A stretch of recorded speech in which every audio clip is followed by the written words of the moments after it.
এখানে দেখতেছি কয়েকটা ছেলে আমার দিকে ফ্যাল ফ্যাল করে তাকিয়ে আছে। তাতে আমার কি? আমার তো কোনো ইচ্ছাই নেই। আমার তো বিয়ে নিয়ে কোনো ইন্টারেস্ট নেই, কোনো ছেলের উপর আমার ইন্টারেস্ট নেই। মাহিনকে বিয়ে করেছি কারণ হচ্ছে তাকে প্রচুর জ্বালাতে হবে। তাকে না জ্বালাইলে কেন জানি আমার শান্তিতে থাকতে পারি না। তাকে জ্বালানোর জন্য বিয়েটা করলাম। আর বাপ মাও চেয়েছিল, তার জন্য তাদেরকে খুশি করার জন্য বিয়েটা করে নিলাম। কি আর করার? এখন শুধু দেখতে থাকেন যে খেলাটা কোন দিক থেকে কোন দিকে যায়। তাকে এতটা নাচাবো কেউ কল্পনাও করতে পারবে না। এতটা তার সাথে আমি ঘাটতারামি করবো, সে বাধ্য হবে আমার কাছে ক্ষমা চাইতে। শালার কি পোড়া কপাল আমার! কেন যে বিয়েটা করতে গেলাম, কোন দুঃখে যে পরিবারের কথা শুনে নিলাম আর এই মেয়েটাকে বিয়ে করে নিলাম। আমি বুঝতে পারতেছি না, সে তো আমার জীবন তেনা তেনা করে ছেড়ে দিবে।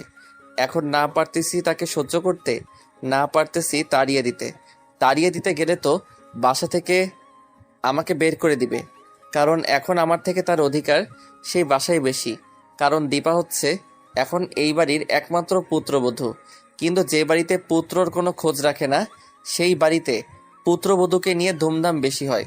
আমি যেটা দেখতে পেলাম, বিয়ে করে যে ভুল করেছি, আর কেউ এরকম ভুল করিয়েন না ভাই। এখানে আর বেশিক্ষণ বকবক করা যাবে না। এখানে আপনাদের সাথে আমি বকবক করি, আর ওইদিকে আমার আম্মা যান আমাকে না পেয়ে বাসায় তুলকালাম কাণ্ড শুরু করে দিক। যখন বাসায় যাব তখন দেখা যাবে যে আমাকে নিয়ে সালিশ নালিশ সব কিছু বসিয়ে দিয়েছে। আর সেখানে তো একটা মেয়ে আছে, সে তো আমাকে বাস দেওয়ার জন্য সবসময় তৈরি থাকে। তাই আপনাদের সাথে এখন গল্প করতেছি না, যাই দেখি আমার কপালে কি আছে। সাথে থাকুন, সুখে থাকেন, সুখে থাকেন। কি আছে আমার কপালে দেখতে পারবেন এখন। তারপর সেখানে না থেকে সোজা বাসায় চলে আসলাম। বাসায় এসে গেটের সামনে দেখি যে আমার দজ্জাল বউ দাঁড়িয়ে আছে। এখন কি করা যায়? এখন তো তার সামনে দিয়ে যখন যাব একগাদা প্রশ্ন করা শুরু করে দিবে, আর আমার মাথাটা হয়ে যাবে গরম। তাকে আজকে গড়ধোলাই দিব সবার সামনে। না বাসায় মানুষ কিছু বলতেও পারি না, আর সইতে পারতেছি না। কি যে অবস্থা আমার, আমি সেটা বুঝতে পারতেছি। ভাই রে ভাই, কেউ ভুল করে বিয়ে করবেন না আপনারা। এই যে মিস্টার, চোরের মতো আমাকে দেখেও না দেখার ভান করে লুকিয়ে লুকিয়ে বাসার ভেতরে যাওয়া হচ্ছে, ব্যাপার কি শুনি? আমি যে এখানে মানুষটা দাঁড়িয়ে আছি আমাকে চোখে পড়ে না? চোখে পড়লে কি আপনার সাথে কথা বলতে হবে? আমি তো মনে করি আপনি কিছুই না, মানুষ না। কারণ আপনি আপনাকে মানুষের ভাবতে পারেন, আমি মানুষ মনে করি না। এত বড় সাহস তোর!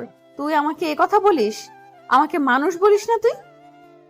তুই কি ভেবেছিস তোকে আজকে আমি কি যে করব ভেবে পাচ্ছি না।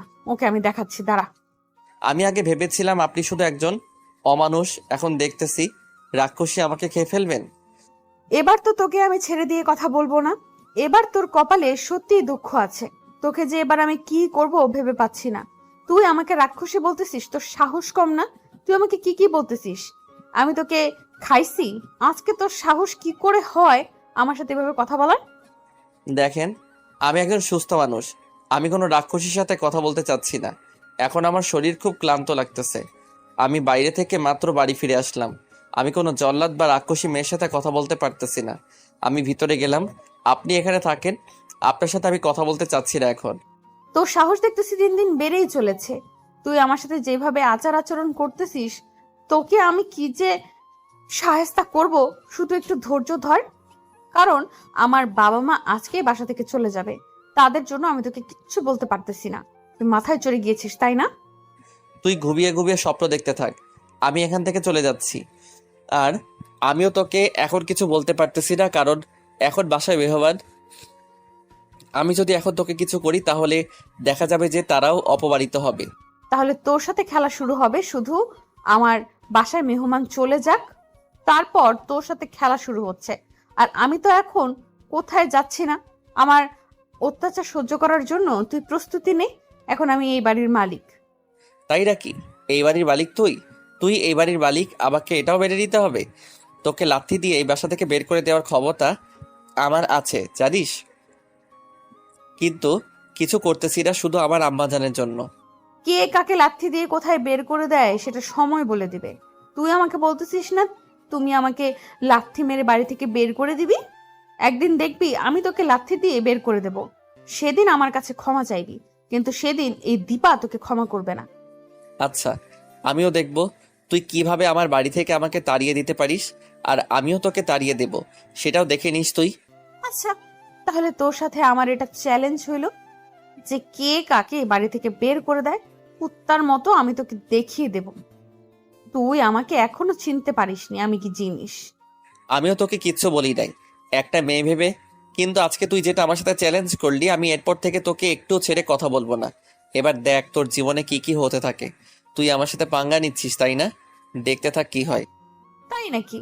তাহলে তো এবার খেলা জমে উঠবে। তুই কত খেলতে পারিস আর আমি কতটুকু খেলতে পারি তোকে নিয়ে সেটা সময় বলে দেবে। আজকে শুধু মেহমানরা চলে যাক, কালকে তোর সাথে শুরু হবে। তাই নাকি? আচ্ছা, তাহলে কাল থেকে আমার খেলাধুলা হবে, অ্যান্ড দেখা যাক শেষে কে কাকে এই বাড়ি থেকে বাহির করে দিতে পারে। এটাই তোর সাথে আমার চ্যালেঞ্জ থাকলো তাহলে। আচ্ছা, তাহলে তুই দেখতে থাক তোর সাথে কি কি হতে যাচ্ছে। জীবনের প্রথম তুই এসব দেখবি চোখ দিয়ে, শুধু ভাবতে থাকবি কি ভুল করেছিস তুই আমার সাথে পাঙ্গা নিয়ে।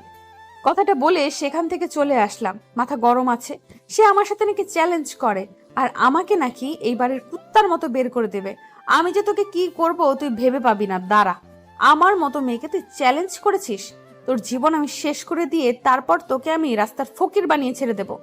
এখন শুধু আপনারা দেখতে থাকেন আমি মাহিনের সাথে কি কি করতে থাকি, কারণ সে আমার মাথায় আগুন লাগিয়ে দিয়েছে। আজকে শুধু মাহিনের জন্য তাকে ছেড়ে দিয়েছি, আজকে শুধু মেহমানের জন্য তাকে ছেড়ে দিয়েছি। আমি কথা বলতেছি না। যদি মেহমান না থাকতো এই বাসায়, তাহলে আজকে যে আমি তাকে কি করতাম নিজেও জানি না, কারণ আমার মাথায় পুরো রক্ত চেপে গিয়েছে। তার সাহস কত বড়, আমাকে নাকি এই বাড়ি থেকে তাড়িয়ে দেবে। আমি এই বাসার মালিক হয়ে তাকে দেখিয়ে দেব, আর আপনারা তার সাক্ষী থাকবেন। তারপর আমি লুকিয়ে লুকিয়ে মাহিনকে দেখলাম সে কোথায় যাচ্ছে, কারণ একটু হলেও তো তাকে আজকে আমি জ্বালাবো। এটা না করলে যে আমার পেটের ভাত হজম হবে না। আমি লুকিয়ে লুকিয়ে দেখতে লাগলাম যে মাহিন কোথায় কোথায় যাচ্ছে আর কার সাথে কথা বলতেছে। দেখলাম যে সে সবার সাথেই কথা বলে নিচ্ছে, কারণ সবাই একটু পর এখান থেকে বিদায় নিয়ে যাবে। তাই হয়তো সবার খাতিরদারি করার জন্য মাহিন সবার সাথে একটু কথা বলে নিচ্ছে, না হলে যে বিষয়টা একটু অন্যরকম হয়ে যায় তার জন্য। আমি আর সেখানে গেলাম না, রুমের ভেতর চলে আসলাম। রুমে এসে বুদ্ধি করতে লাগলাম তাকে কি কিভাবে জ্বালানো যায়। এখন তো আর আলাদা রুমে থাকতে হবে না, এখন এক রুমে থাকবো। তোকে যে আমি কি করব মাহিন, তুই নিজেও বুঝতে পারবি না যে কখন কোন দিক থেকে তোর উপর আঘাত আসবে, আর তুই কোন দিকটা সামলাবি আমি সেটাও দেখে নিব। আমার সাথে চ্যালেঞ্জ করা তাই না? আমি এবার দেখে দেব চ্যালেঞ্জ কাকে বলে, কত প্রকার ও কি কি। আমার সাথে পাঙ্গা নেওয়া, আমি যে কত ছেলেকে নাকানি চুবানি দিয়েছি তার কোনো শেষ নেই। এবার তুই আমার সেই রূপটা দেখতে পারবি, আর আমি যে কি জিনিস এবার বুঝতে পারবি। আমাকে এভাবে ফলো করে কোনো লাভ হবে না, কারণ তুই আমার কোনো কিছু করতে পারবি না। আর মেহমানরা একটু পর চলে যাচ্ছে, তারপর তোর আমি ব্যবস্থা নিতেছি দেখবি। এখন শুধু চুপ করে আছি আমি। তাই নাকি? চুপ করে আছিস কই? চুপ করে তো আছিস না, আমার সাথে বক বক করেই যাচ্ছিস। তোর কপালে দুঃখ আছে রে। তোর কেন যে আমার সাথে লাগতে আসিস, তুই কেন যে আমার সাথে লাগতে আসিস বুঝতে পারি না। তুই তো পারবি না আমার সাথে। একটা কথা সবসময় মনে রাখবি, তখন তুই আমার বাড়ির অতিথি ছিলি, আর আমি অতিথির সাথে কখনো খারাপ ব্যবহার করি না। আমার বাবা মা সবসময় আমাকে মানুষের সাথে ভালো ব্যবহার করতে শিখিয়েছে, কিন্তু আমি এখন থেকে তোর সাথে যেটা করব তুই কল্পনা করতে পারবি না। তুই আমাকে ধমক দিচ্ছিস? তোর সাহস তো কম না। তুই আমাকে ধমকে দিচ্ছিস? তোর তো কলিজা বড় হয়ে যাচ্ছে দিন দিন। বুঝতে পারলাম না, তুই কি গত কয়েকদিনের কথা মনে হারিয়ে গেছিস? বুঝতেছি না তো। তুই এইভাবে কথা বলতেছিস কিসের জন্য আমার সাথে? তোর সাহস হচ্ছে কিভাবে? একটা কথা বলেছিলাম, মাথায় আছে? অতিথির সাথে আমি কখনো খারাপ ব্যবহার করি না, কিন্তু তুই যেহেতু এই বাড়ির মালিক হতে চাচ্ছিস, তাহলে তো তোর সাথে আমাকে যুদ্ধ ঘোষণা করতেই হয়, তাই না? তাহলে এই ব্যাপার, এখন বুঝতে পারলাম। তাহলে তোর সাথে আমার যুদ্ধ শুরু হয়ে যাচ্ছে। তুই তাহলে আমার চ্যালেঞ্জ গ্রহণ করে নিয়েছিস। ভালোভাবে বুঝতে পেরেছি। আমি কি জিনিস হয়তো এখনো পুরোপুরি বুঝতে পারিসনি, তবে আরো সময় লাগবে তোর। আমার মাঝে মাঝে না একটা কনফিউশন কাজ করে। আমার মাঝে আমার মাঝে কি জানি সেটা বলবো। আমার না মাঝে মাঝে তোকে হিজড়া মনে হয়, কারণ হিজড়াদের মতো তুই যে আচরণ করিস, আমি তো ভাবি যে তুই একটা হিজড়া। তোর কলিজা কত বড় সাহস! তুই আমাকে হিজড়া বলতেছিস? দাঁড়া, একটু নাড়াচাড়া করবি না? দাঁড়া, একটু নাড়াচাড়া করবি না এখান থেকে? এখন তুই যদি এইটুকু নড়াচড়া করেছিস তাহলে কিন্তু ভালো হবে না। তুই আমার কোনো কিছুই করতে পারবি না, সেটা আমি ভালো করে জানি। তাই চুপচাপ এখানে বসে থাক, আমার সাথে কথা বলতে আসবি না। যেখানে যেমন আছিস তেমন থাক। মাহিনের কথা শুনে মাথায় একদম আগুন জ্বলে উঠল আমার। সে কি বলতেছে? আমাকে নাকি হিজড়া অপবাদ দিয়েছে। তাকে তো আমি এবার শেষ করে ফেলবো। আমার রাগ আর আমি কন্ট্রোল করতে পারতেছি না। ইচ্ছে করতেছে এখনই খুন করে ফেলি, কিন্তু এখন কোনো কিছুই করতে পারতেছি না। সব কিছু প্ল্যান অনুযায়ী করতে হবে এখন। বুদ্ধিহীনতার মতো কোনো কিছু করা যাবে না। যা করার সব কিছু ভেবে চিন্তে করব। এইভাবে কোনো কিছু করলে আমার মনে হচ্ছে না আমি এখন তার সাথে পারবো। কারণ তার সাথে আমাকে সব সময় বুদ্ধি নিয়ে খেলতে হবে, শরীর দিয়ে নয়। কারণ শরীর দিয়ে খেলতে গেলে আমি তার সাথে পারবো না। আমি মাহিনকে একটু তাড়া দিলাম, কারণ সে এখন যদি আমার চোখের সামনে থাকে তাহলে আমি নিজের রাগকে কন্ট্রোল করতে পারবো না। তখন তাকে এখান থেকে তাড়িয়ে দিতে হলো। কিছুই ভালো লাগতেছে না। প্রতিশোধের আগুন মনের ভেতর দাও দাও করে জ্বলে উঠছে। শুধু এটা ভেবেই অপেক্ষা করতেছি কখন সময় আসবে আর কখন বাসা থেকে মেহমানরা চলে যাবে আর আমি তার উপর প্রতিশোধ নেওয়া শুরু করে দেব। তবে তার কলিজা কতটুকু বড়, সে আমাকে হিজড়া বলেছে আর আমি তাকে ছেড়ে কথা বলবো? কখনোই না। সেটা যদি সে কল্পনাও করে থাকে তাহলে সে ভুল ভাবতেছে। কখনোই আমি তাকে ক্ষমা করব না। তার উপর আমি প্রতিশোধ নেবই নেব। কি হলো ভাবি, এভাবে তুমি এখানে বসে আছো যে? তোমার আব্বু আম্মু তো চলে যাচ্ছে, তাদের সাথে কথা বলবে না? কথা বলে আসলাম একটু আগে, এখন আর কথা বলে কি হবে? তারা তো আমাকে স্বার্থপরের মতো তোমাদের বাসায় রেখে চলে যাচ্ছে। আমার কষ্ট তো তাদের মনে দাগ কাটতে পারে না।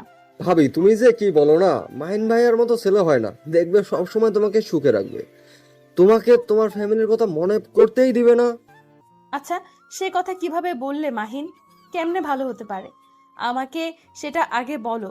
মাহিন কি এমন করেছে যে তোমার কাছে সে ভালো হয়ে গিয়েছে? মাহিন ভাইয়ের মতো ছেলে হয় নাকি? সে সবসময় আমাকে সব খেলার জিনিস কিনে এনে দেয়, আমাকে সব সময় খেলতে সাহায্য করে, সব কিছু। তাই নাকি? তাহলে তো ভালো কথা। সেটা তো তোমার ভালো, তুমি খেলতে পারো সব সময়। আচ্ছা, এখন তুমি এখানে কেন এসেছো সেটা বলো। তুমি আমার একমাত্র ভাইয়ের বউ, আর আমি তোমার সাথে এসে গল্প করব না, সেটা কি করে হয়? তোমার সাথে তো আমাকে গল্প করতে হবে, আর আমি গল্প করতে এসেছি এখানে, আর কি করতে আসবো? আচ্ছা, তাহলে তো সেটা ভালো কথা, গল্প করতে এসেছো। আমি তো কোনো কিছু গল্প পারি না। আজকে তোমার বাবা মা তোমাকে এখানে রেখে যাচ্ছে, তার জন্য কি তোমার মন খারাপ? নাকি আমার সাথে গল্প করতে তোমার মন চায় না? শুধু মাহিন ভাইয়ের সাথে গল্প করতে মন চায়, কোনটা? তুমি এসব কিচ্ছু বুঝতে পারবে না, তাই তুমি এখন এখান থেকে বাইরে যেতে পারো। আমার কিছু ভালো লাগতেছে না, আমি একটু ঘুমাবো। রাত্রে তোমার সাথে এখন বসে অনেক গল্প করব, কি বলো? তোমাকে একটা কথা বলার ছিল ভাবি, কথাটা হচ্ছে এরকম যে আমাদের বাসাটা তোমার কেমন লাগতেছে? আসলে আমাদের এখানে তুমি নতুন না, এ বাড়িতে অনেক গণ্যমান্য ব্যক্তি তুমি, আর এখন যে এখানে তুমি এই বাড়ির বৌমা হয়ে এসে গেলে, ব্যাপারটা তোমার কাছে কেমন লাগতেছে? ব্যাপারটা চমৎকার লাগতেছে পিচ্চি, কারণ তোমার কথাগুলো আমার প্রচুর ভালো লাগতেছে। তোমার তো প্রশ্ন মাথায় আসে কিভাবে সেটাই একটু আমি বুঝতে পারতেছি না। কথা হচ্ছে এখন আমি একটু ঘুমাবো, পরে তোমার সাথে আড্ডা হবে জমিয়ে। আচ্ছা, তাহলে তো তুমি ঘুম পারো, আমি বাইরে যাচ্ছি, রাত্রে সবাই একসাথে বসে জমিয়ে আড্ডা দেব। এখন থেকে তো প্রতিদিন আড্ডা হবে তোমার সাথে, তুমি যদি... থাক, কিছু বলতে হবে না, আমি বুঝতে পেরেছি। এখন থেকে তো আড্ডা হচ্ছে প্রতিদিন, সমস্যা নাই, কোনো কথা হচ্ছে না। এখন তুমি ঘুমিয়ে পড়ো, রাত্রে ঘুম থেকে উঠে তারপর আমার কাছে চলে আসবে, আমরা একসাথে বসে গল্প করব, কি বলো? আচ্ছা, তাহলে এখন আমি যাচ্ছি আমার রুমে, রাত্রে কিন্তু গল্প করব, কথাটা মাথায় রেখো। রাত্রে কোনো ফাঁকিবাজি করতে পারবে না, যে কোনো কথা বলতে পারবে না। এখন ঘুমিয়ে নাও আর শরীরে একটু স্বাভাবিক করে নাও, কারণ আজকে অনেক ক্লান্তি গেছে এই 2 দিনে। তোমাকে আর কিছু পাকনামি করতে হবে না, আমি বুঝতে পেরেছি তোমার ধান্দা কি। এখন কি বলতে চাও তুমি? আমি এসব নিয়ে কোনো কথা বলতে চাই না পিচ্চি একটা। তুমি যাও এখান থেকে। যাচ্ছি তো, বারবার বলতে হয় নাকি? আমি তো চলেই যাচ্ছিলাম, তুমি কথা বলতেছো তার জন্য দাঁড়িয়ে পড়লাম। না হলে তো আমি চলেই যেতাম, তুমি কথা বলো তাই দাঁড়িয়ে পড়লাম। আচ্ছা, তাহলে এখন আমি নিজের মুখটা বন্ধ করে নিলাম, আর কোনো কথা বলতেছি না। তুমি গিয়ে ঘুমিয়ে পড়ো, আমিও দরজা বন্ধ করে দিয়ে ঘুমিয়ে পড়ি। আমার খুব ক্লান্ত লাগতেছে। ঘুম থেকে উঠি, তারপর শরীরের শক্তি আসবে, তখন গল্প করব তোমার সাথে। তারপর আশিক সেখান থেকে চলে গেল। আমি রুমের ভেতর থেকে দরজা লাগিয়ে দিলাম। এখন নিচের কাপড়গুলো পরিবর্তন করতে হবে, এগুলো পরে থাকতে আর ভালো লাগতেছে না, তাই সিম্পল কিছু পরতে হবে এখন, যাতে করে গরম বেশি না লাগে। গরমের জন্য ঘেমে যাচ্ছি। দরজাটা লাগিয়ে দিয়ে বাথরুমে চলে আসলাম। বাথরুমে এসে সব পরিবর্তন করে নিলাম। তারপর বাইরে চলে আসলাম। বাইরে এসে দেখি বাইরের কোলাহল শোনা যাচ্ছে, তাই রুম থেকে বেরিয়ে আসলাম। রুম থেকে বেরিয়ে এসে দেখি সবাই চলে যাচ্ছে একে একে। তারপর আমার আব্বু আম্মু আমার কাছে এসে আমার মাথায় হাত বুলিয়ে সান্ত্বনা দিয়ে চলে যাচ্ছে। আর সেলফিশ, কি সেলফিশ, আমাকে একবারের জন্য বললো না যে চল আমাদের সাথে 2-1 দিন থেকে তারপর এখানে আসবি। আমাকে এখানে রেখে যাচ্ছে, আমার সাথে সেই ব্যাপারে কোনো কথাই বললো না। আজকে যাচ্ছ যাও, আমিও আর তোমাদের বাসায় যাব না, কথাটা মনে রেখো। কথাটা মনে রাখবে কিভাবে? আমি তো মনে মনে কথাটা বললাম, তোমরা যাও। আমিও মনে মনে রাগ করে বসলাম, আমিও যাব না আর তোমাদের বাসায়। কি হলো? এবার তো মেহমানরা চলে গেল, তাহলে এখন কি কি প্ল্যান করে রেখেছো আমাকে একটু বলো শুনি। মাথা গরম আছে, কোনো কিছু বলতে চাচ্ছি না এখন তোর সাথে। তুই আমার চোখের সামনে থেকে চলে যা। এত মাথা গরম? এক্ষুনি আরো এরপর যে যন্ত্রণাগুলো তোর উপরে আসবে সেগুলো কিভাবে সহ্য করবি সেটাই তো আমি ভেবে পাচ্ছি না। তোর শরীরে কিছুই নেই, তোকে যদি এখন চাপ দেই তাহলে তো তুই ভেঙে চুরে যাবি। বলতেছি না এখান থেকে চলে যা আমার চোখের সামনে থেকে, তারপর ওইখানে দাঁড়িয়ে আছিস। আমার সাথে তোকে কথা বলতে বলেছি, তুই আমার সাথে কথা বলতেছিস কিসের জন্য? ওরে বাবা, তোর সাথে কথা বলতে গেলে আবার অ্যাপয়েন্টমেন্ট লেটার নিয়ে আসতে হবে নাকি? যদি লাগে তাহলে বলতে পারিস, তাহলে তোর পিএ যে আছে তার সাথে আমার পরিচয় করিয়ে দিস, তার কাছ থেকে এটা নিয়ে আসবো। কুত্তা কোথাকার, মাথা গরম আছে, তুই এখান থেকে চলে যা, না হয় থাপ্পড় খাবি আমার হাতে। আমি এখন চাচ্ছি না কাউকে থাপ্পড় মারতে, যখন শুরু করব তখন কিন্তু থামবো না। শালি, তোর কথা অনেক শুনেছি, এবার আমার অত্যাচার সহ্য করার জন্য প্রস্তুতি নে, কারণ এবার তোকে আমি যেটা করব তার জন্যই হয়তো অনেক পস্তাবি পড়ে। আমার হাত ছেড়ে দে বলতেছি, না হলে কিন্তু ভালো হবে না। আমার হাত ছেড়ে দে, তুই এখান থেকে চলে যা। তোর হাত ছেড়ে দেওয়ার জন্য কি ধরেছি নাকি? এবার দেখ তোর সাথে কি করি আমি, তুই কল্পনাও করতে পারবি না। শুধু অপেক্ষা কর, কারণ এবার তোর কপালে দুঃখ আছে। তুই ভালো করে জানিস যে তোর আমার থেকে শক্তি বেশি, তার জন্য হয়তো তোর কাছে এখন আমি শক্তি প্রয়োগ করতে পারবো না, কিন্তু পরে এর প্রতিশোধ আমি ঠিকই নিয়ে নেব। আমাকে ছেড়ে দে বলতেছি। তোকে কি ছেড়ে দেওয়ার জন্য ধরেছি নাকি? এখন আমার সাথে চল, তোর সাথে খেলা হবে। এবার তুই যে আমাকে চিনিস না, এবার থেকে ভালো করে চিনতে পারবি। দেখ, ভালো হবে না বলে দিচ্ছি, তুই আমাকে ছেড়ে দে, আর না হলে কিন্তু ভালো হবে না। তুই জোর জবরদস্তি করতেছিস কিসের জন্য আমার সাথে? শালি, আমার সাথে চ্যালেঞ্জের কথা ভুলে গেছিস? তোর সাথে তো মাত্র খেলা শুরু করলাম, এরপর থেকে কি কি যে হবে তুই কল্পনা করতে পারবি না, কারণ এতদিন তোকে কিছু বলিনি, তুই এবার অতিথি ছিলি, কিন্তু এখন না। বারবার বলতেছি আমাকে ছেড়ে দে, না হলে কিন্তু ভালো হবে না। তোকে আমি দেখে নেব, তুই আমার সাথে জোর জবরদস্তি করতে পারিস না, তুই ছেড়ে দে আমাকে। তুই এখনই আমাকে ভয় পাইতেছিস, তাহলে কিভাবে চলবে? ভয় পাইলে তো চলবে না। সাহস রাখো বুকের ভেতর, কারণ তোর সাথে যেটা হবে কল্পনা করতে পারবি না। তুই আয় রুমে। না, আমি কখনোই যাব না, আমাকে ছেড়ে দে, না হলে কিন্তু ভালো হবে না বলে দিচ্ছি। আমাকে ছয়রা দে, তুই ছয়রা দে বলতেছি। তুই কোনো কিছু করতে পারবি না আমার, তুই এই ছেড়ে দে বলতে পারবি, কিন্তু আমি তো তোকে ছেড়ে দিচ্ছি না। আজকে তোর সাথে খেলা হবে বলে দিয়েছি না? চ্যালেঞ্জের কথা কি ভুলে গিয়েছিস? আমাকে কি চ্যালেঞ্জ দিয়েছিলি? প্লিজ আমাকে ছেড়ে দে, আমার এত বড় সর্বনাশ তুই করবি না, তাহলে কিন্তু আমি তোকে খুন করে ফেলবো। তুই আমাকে ছেড়ে দিয়ে আমার রুম থেকে বেরিয়ে যা। কেন, কিসের জন্য ছেড়ে দেব? তোকে আমি ছেড়ে দেওয়ার জন্য কি রুমের ভেতরে নিয়ে এসেছি নাকি? আর একটা কথা মাথায় রাখবি, সব সময় চ্যালেঞ্জ আছে আমাদের মাঝে একটা।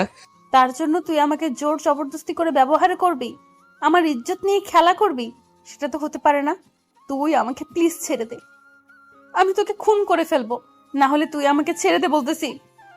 তুই যদি আমার জীবন নিয়ে খেলা করতে পারিস তাহলে আমি তোর ইজ্জত নিয়ে খেলতে পারবো না নাকি? আমার যখন খুশি তখন খেলবো। এখন তুই কান্না করিস না, কি করিস সেটাই দেখার কোনো টাইম নেই আমার। এখন যেটা করতেছি করবো, তুই পারলে আমাকে বাধা দে। দেখ, ভালো হবে না বলে দিচ্ছি, আমাকে ছেড়ে দে, আমার কাছে আসবি না, তাহলে ভালো হবে না বলে দিলাম। কিসের ভালো হবে নাকি ভালো হবে না, আমার তো কোনো কিছু ভালো হয় না কখনো। আর এখন আবার নতুন করে কি ভালো হতে যাবে? আমার কোনো কিছু ভালো হওয়া লাগবে না। আমার এখন ইচ্ছা মতো আমি সব করব। তাই বলে তুই আমার ইজ্জত নিয়ে খেলতে পারিস না। আমি তোকে বারবার বাধা করতেছি, তুই আমার কাছে আসবি না, আমাকে স্পর্শ করার চেষ্টা করবি না, আমার থেকে দূরে থাক। দূরে থাকবো নাকি কাছে চলে আসবো সেটা তো এখন আমার ব্যাপার। এখন তুই যতই চিল্লাচিল্লি করিস না কেন, তোর চিল্লানি কেউ শুনবে না, কারণ আম্মু, তোর আব্বু আম্মুর সাথে তাদের বাসায় চলে গিয়েছে শুধু আমাদের একান্ত সময় কাটানোর জন্য। এখন একান্ত সময় কাটাবো, কেউ নেই বাসায়, শুধু শুধু তুই আর আমি। দেখ মাহিন, তোকে ভালোই ভালোই বলতেছি, আমার মাথা গরম করবি না, আমার থেকে দূরে থাক, আমার কাছে আসবি না, দূরে থাক বলতেছি। আমার কাছে আসতেছিস কিসের জন্য? আমার থেকে দূরে থাক। যতই কথা বলিস না কেন, বললাম না বাসায় কেউ নেই, কি করবি? আবার কিছু করতে পারবি না। এইভাবে পিছনে পিছিয়ে যাচ্ছিস কিসের জন্য? খুব সাহস, এখন আবার পিছিয়ে যাচ্ছিস, ব্যাপার কি? বলছি তো আমার থেকে দূরে থাক। এভাবে কাছে আসতেছিস কিসের জন্য? আমাকে স্পর্শ করবি না, দূরে থাক, দূরে দূরে থাক, আর একটু সামনে এগিয়ে আসবি না। আমি বারবার যতই মাহিনকে দূরে থাকতে বলেছি, মাহিন ততই আমার কাছে চলে আসতেছে। আমি কি করব না করব ভেবে পাচ্ছি না।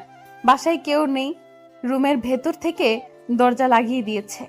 আমি যদি এখন রুমের বাইরে চলে যেতে চাই, তাহলে দরজা খুলতে অনেক সময় লাগবে। কিন্তু বাইরে গিয়ে কি করব? বাইরে তো কেউ নেই যে যার কাছে গিয়ে বসে থাকবো। বাসায় কেউ নেই, একদম ফাঁকা হয়ে আছে বাসা। এদিকে মাহিন আমার কাছে প্রায় চলে এসেছে। আমি এখন কি করা উচিত, আমার এখন কি করা উচিত আমি ভাবতে পারছি না, কারণ আমি তো তার শক্তির সাথে আমি পেরে উঠবো না। শেষ পর্যন্ত কোনো উপায় না পেয়ে রুমের ভেতর ছোটাছুটি করা শুরু করলাম, কিন্তু কোনো কাজ হচ্ছে না। আমি তো রুম থেকে বের হয়ে যেতে পারতেছি না। রুমের ভেতর আর কতক্ষণ এভাবে ছোটাছুটি করা যায়? শেষ পর্যন্ত ক্লান্ত হয়ে গেলাম, আর মাহিন এসে আমাকে ধরে ফেললো। আমার যতটুকু শক্তি ছিল সব শক্তি প্রয়োগ করে মাহিনকে বাধা দেওয়ার চেষ্টা করতেছি, সে যেন আমার কাছে না আসে। কিন্তু আমার শক্তি তো তার কাছে কিছুই না, আমি নিতান্তই তার কাছে হেরে গেলাম। আর সে আমাকে কোলে তুলে নিয়ে বিছানার উপর ছুঁড়ে ফেলে দিল। অনেক ব্যথা পাইলাম, কিন্তু কিছু বলে তো কাজ হবে না, কারণ আমি তো তার উপর প্রতিশোধ নেব। এখন হয়তো তার কাছে আত্মসমর্পণ করা ছাড়া আর কোনো উপায় থাকবে না। কারণ হচ্ছে, আমি তো এখন তার সাথে কোনো কিছুতেই পারবো না। আমি এখন বন্দি তার কাছে, সবকিছু তার ইচ্ছা অনুযায়ী হবে। এখানে আমার ইচ্ছার কোনো দাম থাকবে না, কিন্তু আমি এর প্রতিটা প্রতিশোধ অক্ষরে অক্ষরে নেব। মাহিন এসে আমার শরীরের উপর তার শরীরটা এলিয়ে দিল। তার ওজন আমি নিতে পারতেছি না, কারণ আমি কোথায় শুটকি আর সে কোথায় মুটকি। মাহিন এক হাত দিয়ে আমার চুলগুলো মুষ্টিবদ্ধ করে ধরলো। চুলে প্রচুর ব্যথা লাগতেছে, চিল্লাচিল্লি করতেছি, কিন্তু আমার চিল্লাচিল্লিতে মাহিনের কোনো কিছু যায় আসতেছে না। শেষ পর্যন্ত আমার সর্বনাশ করে তারপর ছেড়ে দিল। আমি কি করব? অসহায়, আমার কিছুই করার নেই। এখানে চুপচাপ শুধু নির্বাক বালিকার মতো সব সহ্য করে গেলাম। আজকের পর থেকে কখনো তুই আমার সাথে পাঙ্গা নিতে আসবি না, তাহলে কিন্তু পরিস্থিতি আরো ভয়াবহ হবে তোর।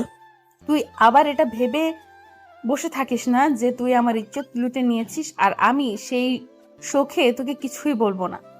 আমি ভালো করে জানি তুই কোন লেভেলের চিটার মাইয়া, তোকে আমি এত সহজভাবে নিতে চাই না, কারণ প্রতিপক্ষকে কখনো দুর্বল ভাবা ঠিক নয়। তুই যেমন আমাকে দুর্বল ভেবেছিলি, আর আজকে তার প্রতিদান দিয়ে দিলাম, কেমন লাগলো? ঠিক আছে, আজকে যেটা করলি সেটা আমি মেনে নিলাম, কারণ এটা স্বাভাবিক। বিয়ে করে নিয়েছিস, এসব দরকার আছে, কিন্তু একটা কথা মাথায় রাখবি, তোকে খুন করে ফেলবো, এটাও আমার একটা প্রতিজ্ঞা। এরকম শত্রু কজনের কপালে জোটে বলতো? কারণ শত্রু শত্রুকে বলে দিচ্ছে যে সে আমাকে খুন করবে। এর থেকে হাস্যকর কিছু আছে? খুন করবি মনে মনে রাখ, আমাকে বলে দিচ্ছিস কেন? পরে দেখবি যে তুই মরে পড়ে আছিস। অতটাও দুর্বল ভাবিস না যে তোকে বলে দিচ্ছি আর তুই আমাকে খুন করে ফেলবি। এতটা সহজ না, কারণ আমি তার আগেই তোকে এই পৃথিবীর বুক থেকে সরিয়ে দেব খুব তাড়াতাড়ি। আচ্ছা, তাহলে সেটা দেখার জন্য অপেক্ষায় রইলাম।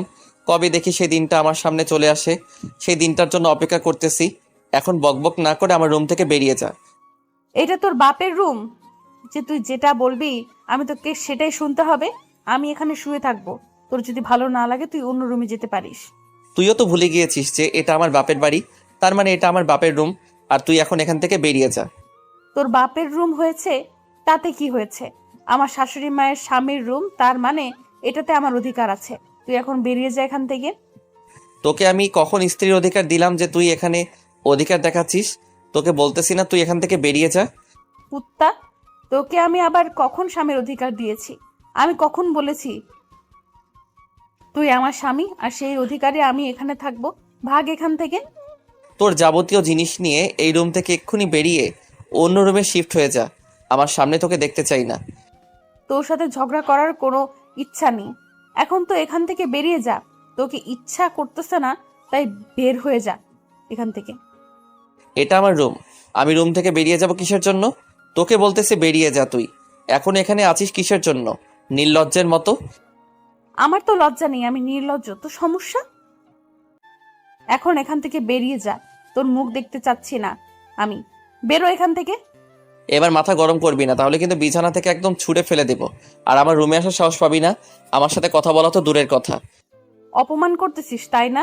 করতে থাক, সমস্যা নেই। আমারও সময় আসবে, তখন আমিও তোকে যে অপমানগুলো করব সেটার জন্য প্রস্তুত থাক। তুই আমার কচু করবি, কোনো কিছুই করতে পারবি না। এখন এখান থেকে বেরিয়ে যা, না হলে কিন্তু ভালো হবে না বলে দিলাম।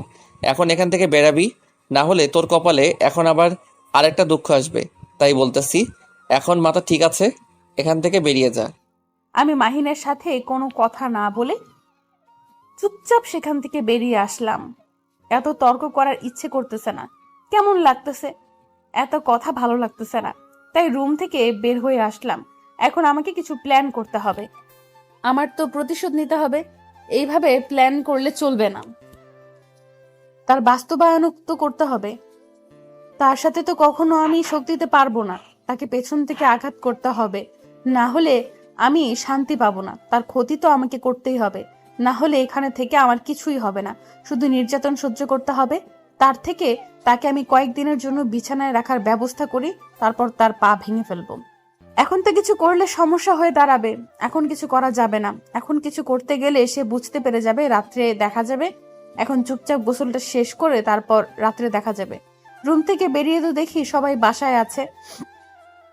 আমি অবাক হয়ে গেলাম, তাহলে আমি কিসের এত নির্যাতন সহ্য করলাম? আমি তো রুম থেকে বের হতে পারতাম, কত সুযোগ পেয়েছি। কিন্তু তার কথা শুনে তো আমি বোকার মতো রুমে ছিলাম আর তার অত্যাচারগুলো সহ্য করলাম। এটা আমি কি করলাম? এটা কি হইলো আমার সাথে? আমি কখনো কল্পনাও করিনি যে সে আমাকে এইভাবে বোকা বানাবে আর আমি তার কথায় বোকা বনে যাব। যাই হোক, যা হবার তা হয়ে গেছে। অতীত নিয়ে নাড়াচাড়া করে কোনো লাভ নেই। এখন ভবিষ্যতে তাকে আমি কি শাস্তি দেব সেটাই চিন্তা করতে হবে আমাকে। ভাবি, ভাবি কোথায় যাচ্ছ? রাত্রে না আমার সাথে তোমার গল্প করার কথা, এখন আবার কোথায় যাচ্ছ? আমার সাথে গল্প করবে না? আমার অল্প একটু কাজ আছে, আমি শেষ করে তোমার রুমে যাচ্ছি। তুমি একটু তোমার পড়াশোনা শেষ করো। আমি তোমার রুমে যাচ্ছি, তো একটু পরে দেখবে আমি তোমার রুমে চলে গিয়েছি গল্প করার জন্য। তুমি আমাকে ফাঁকি দেওয়ার চেষ্টা করতেছো। আমার সাথে এরকম করলে কিন্তু আমি কান্না করে দেবো। আমার সাথে গল্প করবে না তুমি? কি যে বলো না তুমি! তোমার মতো কিউট গুলু বাচ্চার সাথে সবাই গল্প করতে চাইবে। আমিও চাই তোমার সাথে গল্প করতে। তোমার রুমে আমি একটু পর যাচ্ছি, আমার একটু কাজ আছে। তুমি আমাকে 10 মিনিট সময় দাও। আচ্ছা, দিলাম সময়। আমি এখানেই বসে থাকবো। আজকে পড়াশোনা পর্যন্ত করব না। আজকে কেউ পড়াশোনা করে? বাসায় কত মেহমান, আমার তো পড়াশোনার ডিস্টার্ব হবে। আচ্ছা, তাহলে তুমি এখানে বসে থাকো আর সামনে তাকিয়ে দেখো একটা কিউট সুন্দরী মেয়ে দেখা যাচ্ছে, তার সাথে গল্প করো। আমি 10 মিনিটের ভেতরেই তোমার কাছে চলে আসতেছি। আমি এতটাও ক্যারেক্টারলেস না যে একটা মেয়ের সাথে গিয়ে ফ্লার্ট করব। আমি কি দেখতে কম সুন্দর নাকি? এমনিতেই আমার উপর ইমপ্রেস হয়ে যাবে। তোমার তো কনফিডেন্স লেভেল অনেক হাই, তুমি পারবে সবকিছু করতে। তোমার ভাইয়াকে দেখো, সে শুধু মেয়ের পেছনে ছুটে। তোমার তো দেখতেছি অন্যরকম ধান্দা। আমার আবার কিসের দান্দা? আমি তো সবকিছু মাহিন ভাইয়ের কাছ থেকেই শিখেছি। সে তো মেয়েদের সাথে কথাই বলে না, তাদের পাত্তাই দেয় না। আমি তো তার থেকে ইন্সপায়ার্ড হয়েছি। আচ্ছা থাকো তাহলে, আমি একটু যাচ্ছি। আর 10 মিনিট পর তোমার সাথে এসে আরো অনেক গল্প করব। তোমার সাথে গল্প করতে আমার অনেক ভালো লাগে। আচ্ছা, তাহলে তোমার সাথে 10 মিনিট পর দেখা হচ্ছে। আর তুমি যদি এবার ফাঁকিবাজি দেওয়ার চেষ্টা করো তাহলে আর কোনোদিন তোমার সাথে কথা বলবো না। কথাটা মাথায় রেখো।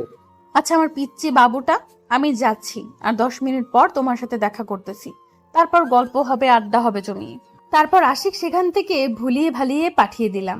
দিয়ে আমি আমার রুমে আসলাম, গোসল করে নিলাম। মাথায় যন্ত্রণা করতেছে, কোনো কিছুই ভালো লাগতেছে না। হঠাৎ করে মাহিন যে আমার সাথে এরকম করবে আমি কখনো কল্পনাও করতে পারিনি। গোসলটা শেষ করে নিয়ে তাড়াতাড়ি রুম থেকে বেরিয়ে আসলাম, কারণ আমার পরিকল্পনা মাফিক আমাকে কাজ চালিয়ে যেতে হবে। এইভাবে বসে থাকলে হবে না।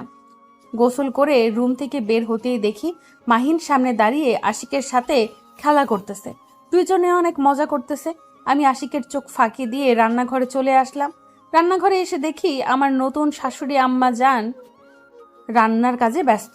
আমি তাকে একটু সাহায্য করলাম, কারণ আমি তার ভাতিজি সম্পর্কে, তাকে তো আমি সাহায্য করতেই পারি। তার সাথে ছেলেকে যতই দেখতে পাই না কেন, তার সাথে তো আমার কোনো শত্রুতা নেই। তিনি তো আমাকে ছোট থেকেই কোলে পিঠে করে মানুষ করেছে। তারপর দুইজন মিলে তাড়াতাড়ি রান্না করার কাজ শেষ করলাম। তারপর টেবিলে খাবার দিয়ে দিলাম।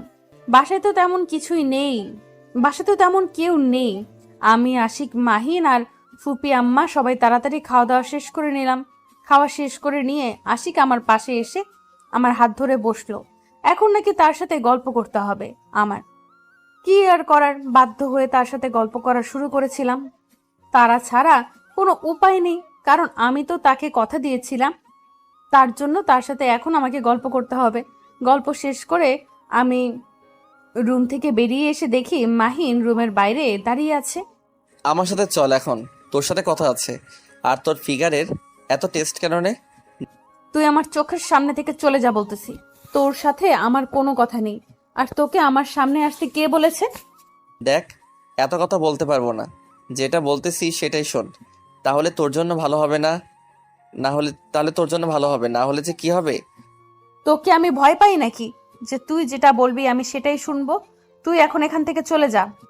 ভালোই ভালোই বলতেছিস, তুই আমার সাথে চল, না হলে ভালো হবে না। আর তুই তর্ক করিস কেন আমার সাথে? তোকে যেটা বলছি সেটা শোন। দেখ, আমার পেছনে পেছনে আসবি না। আমার হাতে চাকু আছে, পেটে একদম ঢুকিয়ে দেব। তুই এখন আমার সামনে থেকে দূরে চলে যা, না হলে। দেখ, মাথা গরম করবি না। যেটা বলতেছিস সেটা শুনলে কি হয় তোর? বলছি না আমার সাথে আয়, তাহলে তোর জন্য ভালো হবে।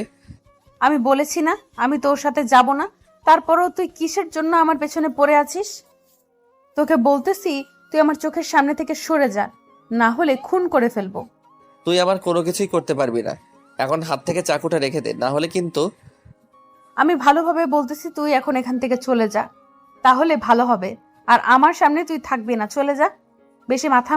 বেশি মাথা গরম করাবি না আবার। তোকে বলছি তুই আমার সাথে আয়, তারপরে তুই আমার কথা শুনতেছিস না কিসের জন্য?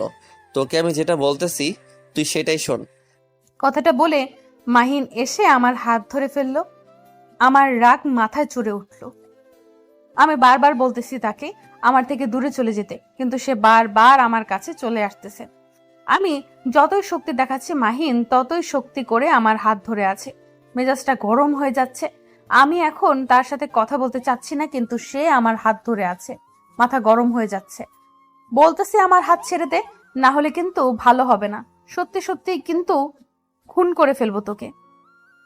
মাথা গরম করবি না আমার। হাত ছেড়ে দিয়ে চলে যা এখান থেকে। আমি যেটা বলতেছি সেটা শুনতেছিস না কিসের জন্য? তোর ভালোর জন্যই বলতেছি। তুই এরকম ঘাড়তেরামি করতেছিস কিসের জন্য? আমার মাথা একদম গরম হয়ে গেল।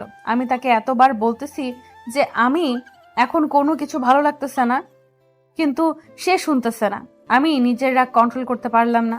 আমার হাতে চাকুটা ছিল, সেটা সোজা মাহিনের হাতের কবজিতে ঢুকিয়ে দিলাম। মাহিন সহ জোরে চিৎকার করে উঠল। আমার মেজাজটা এতটাই গরম ছিল যে চাকুটা বাহির করে আবার মাহিনের বুকের উপর চালিয়ে দিলাম, কারণ আমার রাগ এতটাই উঠে গেছে। আমি কি করতেছি না করতেছি সব আমার কন্ট্রোলের বাহিরে। এমনিতে মাহিন আমাকে ধর্ষণ করেছিল। শেষ পর্যন্ত তুই তোর ইচ্ছাটা পূরণ করে ফেললি, আমার জীবনটা শেষ করে দিলি। আচ্ছা, মরার আগে তোকে একটা কথা বলে যাচ্ছি। আমার বিছানার বালিশের নিচে একটা ডায়েরি আছে, সেখানে সবকিছু লেখা আছে। তোর বান্ধবীর সাথে কি হয়েছিল, আমি তোর বান্ধবীর ভালো করতে চেয়েছিলাম, সবকিছু সেখানে সুন্দর করে লিখে রাখছি। কি কি ঘটেছিল পড়ে নিস। আমি তো আর বলতে পারলাম না তোকে। ঠিক বলেছিস। এখন থেকে আমি শান্তিতে থাকবো। আমি আমার বান্ধবীকে দেওয়া ওয়াদা পালন করতে পেরেছি। সে আমার কলেজার বান্ধবী ছিল, তাকে ধর্ষণ করে মেরে ফেলেছিস তুই। এখন আমি তার প্রতিশোধ নিয়ে নিলাম। এখন তুই কি করিস সেটা তোর ব্যাপার। আমি তোকে সব সত্যি ঘটনাটা বলার জন্যই তোকে ডাকতেছিলাম, সেই সুযোগটা দিলি না। আমার হাতে তো বেশিক্ষণ সময় নেই। তুই যেভাবে আঘাত করেছিস, আচ্ছা সমস্যা নেই, হয়তো এইভাবে আমার মরণ ছিল। কিন্তু একটাই আফসোস হচ্ছে, হয়তো আমার আম্মুকে দেখার কেউ থাকবে না। হয়তো কিছুদিন পর আমার আম্মুটা পাগলি হয়ে যাবে তার একটা মাত্র ছেলের অকাল মৃত্যুতে। তুই এখন আমার রুমে গিয়ে ডায়েরিটা নিয়ে এখান থেকে পালিয়ে যা। আমি চাই না তোর কোনো ক্ষতি হোক। আমি সাধারণ থাকতে পারলাম না, উঠে পড়ে গেলাম। আমার চোখ দিয়ে সবকিছু পরিষ্কার দেখতে পাচ্ছি না, সবকিছু কেমন জানি ঝাপসা হয়ে যাচ্ছে, আর আমার নিঃশ্বাসটা কেমন জানি ভারী হয়ে যাচ্ছে। আমি অনেক চেষ্টা করতেছি নিজেকে সজাগ করে রাখার। আমি লাস্টবারের মতো আমার আম্মুর মুখটা দেখতে চাচ্ছি, কিন্তু সেই সুযোগটা আমার হচ্ছে না। আমি এত চেষ্টা করতেছি চোখটা খোলা রাখবো, কিন্তু নিজের চোখটা খুলে রাখতে পারতেছি না। সবকিছু ঝাপসা দেখতেছি। আমি চেষ্টা করতেছি চোখ খোলা রাখবো, আর আমার পুরো শরীর নিস্তব্ধ হয়ে যাচ্ছে, আর আমার চোখ দুটো অটোমেটিকলি বন্ধ হয়ে যাচ্ছে। আমি কোনো কিছু দেখতে পারতেছি না। আমার শ্বাস বন্ধ হয়ে যাচ্ছে, আমি শ্বাস নিতে পারতেছি না। আমার অনেক কষ্ট হচ্ছে, প্রচুর কষ্ট হচ্ছে। শেষবারের মতো শুধু দীপার মুখটা একবার ভালো করে দেখে নিলাম। তারপর আমার আর কোনো কিছু মনে নেই। আমি সব কিছু ছেড়ে পরপারে পাড়ি জমানোর জন্য একদম রেডি হয়ে গেলাম। আল্লাহর কাছে ক্ষমা চেয়ে নিলাম যত ভুল করেছি সব কিছুর জন্য। মাহিন, কি হলো তোমার? আমি সত্যি ইচ্ছাকৃতভাবে তোমাকে চাকু দিয়ে আঘাত করিনি। আমার অনিচ্ছায় ভাবে হয়ে গেছে। আমি সত্যিই নিজের কন্ট্রোলে ছিলাম না। কি হলো? কথা বলো না কেন? চুপ করে আছো কিসের জন্য?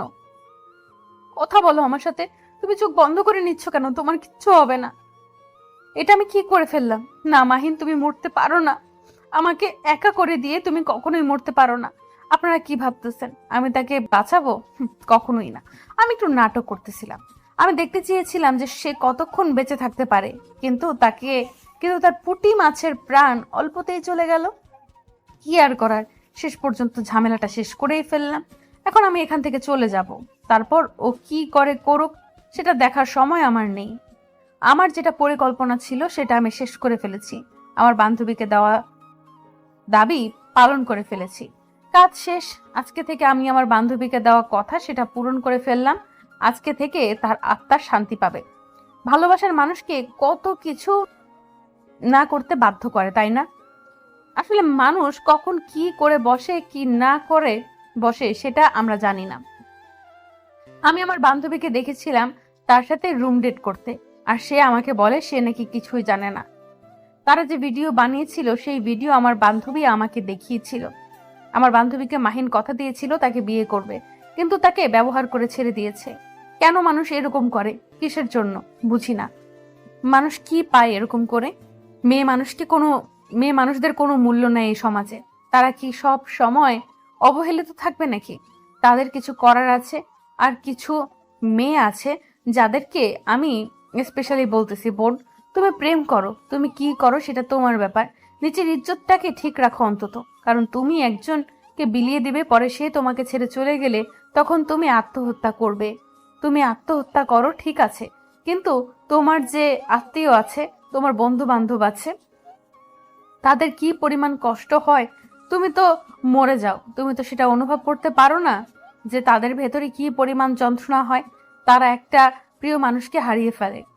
মাহিনকে আমিও পছন্দ করতাম। আমি ভেবেছিলাম সে হয়তো ঠিক হয়ে যাবে, ভালো হয়ে যাবে, কিন্তু না, তার ঠিক হওয়ার কোনো চিহ্ন আমি তার কাছে খুঁজে পাইনি। আমি তার কাছে 1 মাস ছিলাম। 1 মাস আগেই আমি তাকে খুন করে ফেলতাম, কিন্তু তাকে আমি সময় দিয়েছিলাম যে সে ভালো হতে পারে, কিন্তু না, সে ভালো হলো না। সে যে ডায়েরির কথা আমাকে বলেছিল সেই ডায়েরি আমি অনেক আগেই পড়েছিলাম। সেই থেকে কয়েকটা পাতা ছিঁড়ে ফেলে দিয়েছিল, যেখানে সে লিখে রেখেছিল কিভাবে আমার কলিজার টুকরা বান্ধবীকে ভোগ করেছিল, কি করেছিল না করেছিল সবকিছু। সেগুলো আমি আগেই পড়েছিলাম, কিন্তু 2 দিন আগে আবার ডায়েরিটা পেয়েছিলাম। তখন দেখি ডায়েরিতে সেই কথাগুলো নাই। তখন আমি ভেবে নিয়েছিলাম মাহিন কখনোই ভালো হবে না, কারণ তার চরিত্র কখনোই ভালো হওয়ার মতো নয়। দেখো বোন আর দেখো ভাই, যদি প্রেম করতে হয় একটা ভালো মন দেখে প্রেম করো, কারোর সাথে বেইমানি করো না। আর ছ্যাঁকা খেয়ে তুমি তোমার মায়ের এই জীবনটা ত্যাগ করতে বাধ্য হবে এক মন ভালোবাসা। এ কেমন ভালোবাসা ভাইয়া? প্রেম করবা বা যেটাই করো না কেন, ভালোবাসাটাকে সব সময় পবিত্র রাখবা, তাহলে কখনোই তোমাদের জীবনে দুঃখ কষ্ট আসবে না। সব সময় একে অন্যকে সম্মান করে চলবে, সব সময় ভালোবাসার মজা উপভোগ করবে। সেই শারীরিক সম্পর্ক করে নয়।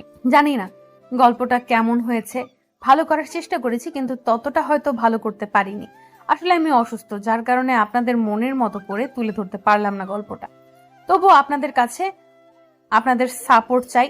আশা করি আপনারা আমাকে সাপোর্ট করবেন, সুন্দর সুন্দর কমেন্ট করবেন এবং আমাকে ভালো ভালো গল্প লেখার অনুপ্রেরণা দেবেন আপনারা। সে কিনা একটা নিকৃষ্ট কাজ করলো। আপু, তুই এই কাজটা একদম ঠিক করিসনি। তুই আমার জীবনটা শেষ করে দিয়েছিস। তোর আমাকে কত অপমান করিস সেটা কোনো কিছু আমি মনে করি না, কিন্তু আমার সার্টিফিকেটগুলো কেন পুড়িয়ে দিয়েছিস? এই সার্টিফিকেটগুলো কি দোষ করেছিল? তিশা আপু কোনো কথা না বলেই চলে গেল। আমিও রুমে চলে আসলাম। রুমে এসে দেখি আখির ফোনে কথা বলছে, হয়তো হাসানের সাথে ফোনে কথা বলছে। আমি আর কিছু বললাম না। আমি চুপচাপ ওয়াশরুমে চলে গেলাম আর গোসল করে বের হলাম। তারপর খাবার টেবিলে গিয়ে দেখি মাত্র রান্না করেছে। আমি খাবার খেতে লাগলাম। খাবারটা প্রায় শেষ, তখনই কোথা থেকে আপু আসলো। আর আপু এসে খাবারটা ফেলে দিল আর আমাকে রাগী কণ্ঠে বলতে লাগলো, তোর কি কোনো লজ্জা শরম নেই? তুই এই বাড়ির খাবার খাচ্ছিস কেন? নিজে কাজ করে খা। আমি একটা ধর্ষকের জন্য খাবার রান্না করি নাই। আমি এ কথা শুনে বাইরে চলে আসলাম। বাইরে এসে কলেজের দিকে যাচ্ছি। তারপর কলেজে এসে স্যারের সাথে দেখা করলাম আর স্যারকে বললাম যে সার্টিফিকেটগুলো হারিয়ে গিয়েছে, এখন এগুলো কিভাবে তুলতে পারি। তখন স্যার আমাকে বলতে লাগলো, তুলতে পারবো কিন্তু 2000 টাকা লাগবে, কম্পিউটারের খরচ আছে, সাইন করাতে হবে। নতুন করে আমি রাজি হয়ে গেলাম। আর তখন স্যারকে বললাম, স্যার আপনি আপনার টাকা দিয়ে এগুলো তুলে দিন, তারপর আমি আপনার কাছ থেকে টাকা দিয়ে এগুলো নিয়ে যাব। আমার এগুলো কালকের মধ্যে লাগবে। স্যারের সাথে আরও কিছু কথা বলে ফোনের দোকানে চলে আসলাম। আমি আমার হাতের ফোনটা বিক্রি করে দিলাম। 20,000 টাকার ফোন 5,000 টাকায় বিক্রি করলাম। দোকান চেনা জানা ছিল, তাই কোনো সমস্যা হলো না। বাসায় চলে আসলাম। বাসায় এসে দেখি আখি এখনো ফোনে কথা বলছে। আমাকে দেখে আখি এপাশ থেকে বলতে লাগলো, হাসান, তুমি পার্কে এসে ওয়েট করো, আমি রেডি হয়ে 10 মিনিটের মধ্যে আসছি। আর টাকাটা নিয়ে এসেছি। মাকে বলেছিলাম টাকা লাগবে, তাই দিয়েছে। এই কথা শুনে হাসান কিছুটা খুশি হলো। তারপর কল কেটে দিলাম। আমি রেডি হতে লাগলাম।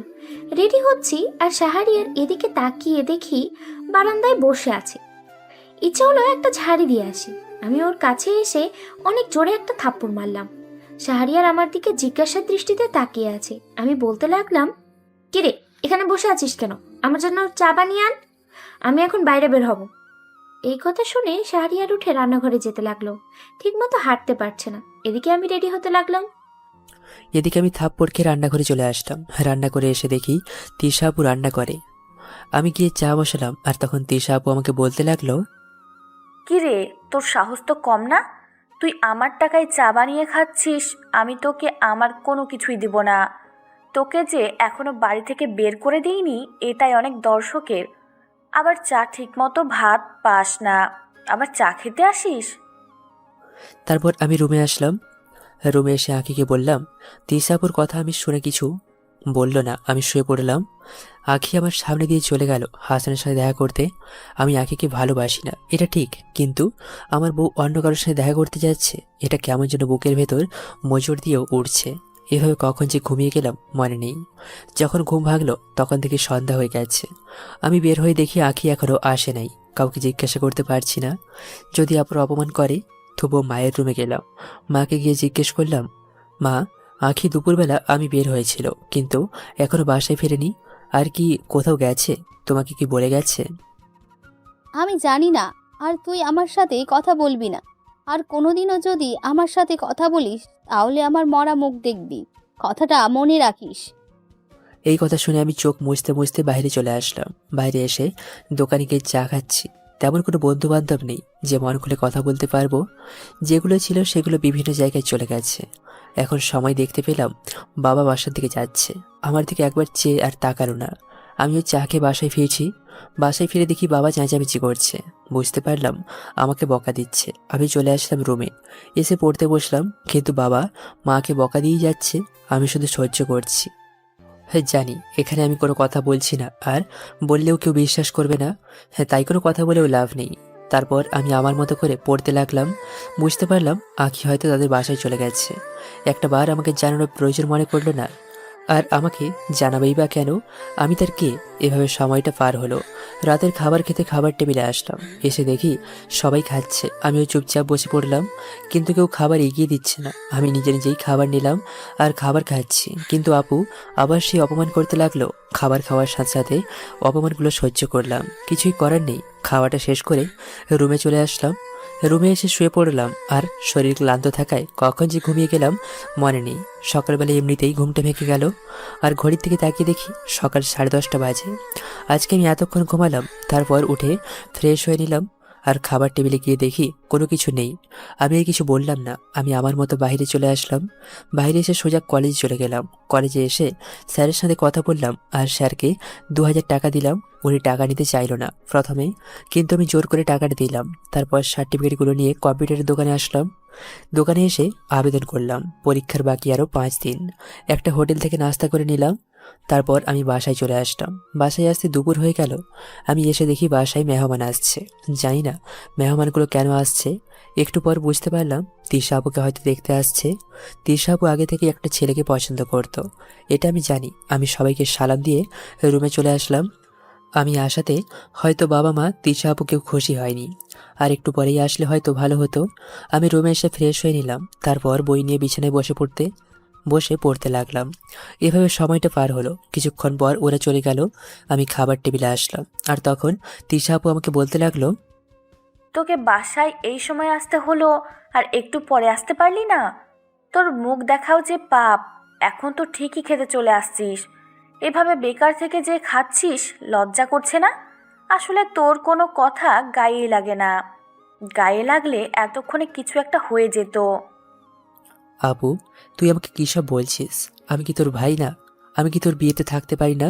তো কি আজকে দেখতে আসছে? আমাকে অন্তত বলতে পারতি। আমরা এখন তোকে আমাদের পরিবারের একজন মনে করি না। বাবা মা আমি তোকে ত্যায্য পুত্র করেছে, তবুও তো এখানেই আছিস শুধুমাত্র আখির কারণে। আপু তোকে আমি এখন আর কিছু বলবো না। আমারও একদিন সময় আসবে, সেদিন তোরা সবাই মিলে কান্না করবি আর পাগলের মতো আমাকে খুঁজবি, কিন্তু কোনো লাভ হবে না। আমি এই বলে খাবার খেতে লাগলাম। খাবারটা শেষ করে রুমে চলে আসলাম। রুমে এসে শুয়ে শুয়ে পড়তে লাগলাম, আর তখনই কেউ ঝড়ের গতিতে এসে আমার গালে একটা থাপ্পড় মারলো। এটা আর কেউ নয়, এটা হচ্ছে আখি। আখি আমাকে এসে বলতে লাগলো, তোকে আমি বলেছিলাম না তুই কখনো বিছানায় উঠবি না? তোর মতো ফকিরের বিছানায় ওঠা মানায় না। তুই সব সময় নিচে থাকবি। তোকে যে নিচে থাকতে দিয়েছি এটাই তো অনেক। আর পড়াশোনা করছিস? পড়াশোনা করে কোনো লাভ নেই। তোর সার্টিফিকেটগুলো না পুড়িয়ে দিয়েছি আমি। তোর জীবন আমি নষ্ট করে দেব। আত্মহত্যা ছাড়া কোনো পথ থাকবে না তোর। আসলে আমার ভুল হয়ে গেছে, আর কখনো আমি বিছানায় উঠবো না। আর এটা মনে রাখিস, যেটা আমার বিছানা ছিল, তোকে সম্মান দিয়ে কথা বলেছি দেখে তোর অনেক বার বেড়ে গেছে।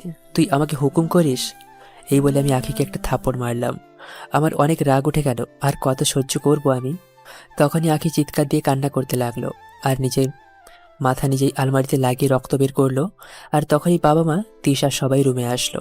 আর রুমে এসে আখির কপালে কাটা দেখে মা গিয়ে আখিকে জড়িয়ে ধরলো, আর আখিও মাকে জড়িয়ে ধরে কান্না করতে লাগলো। আর তখন আখি কান্না করতে করতে মাকে বলল, মা, আমাকে বাঁচাও। তোমরা না থাকলে আমাকে আজ মেরেই ফেলতো। আমাকে বলেছে যে আমি যেন তোমাদের কাছ থেকে সম্পত্তিটা লিখে নেই ওর নামে, আর যদি আমি এটা না করি তাহলে নাকি আমাকে মেরে ফেলবে। তুই চিন্তা করিস না মা, আমি তোর পাশে আছি। তোর কিছু হতে দিব না আমি।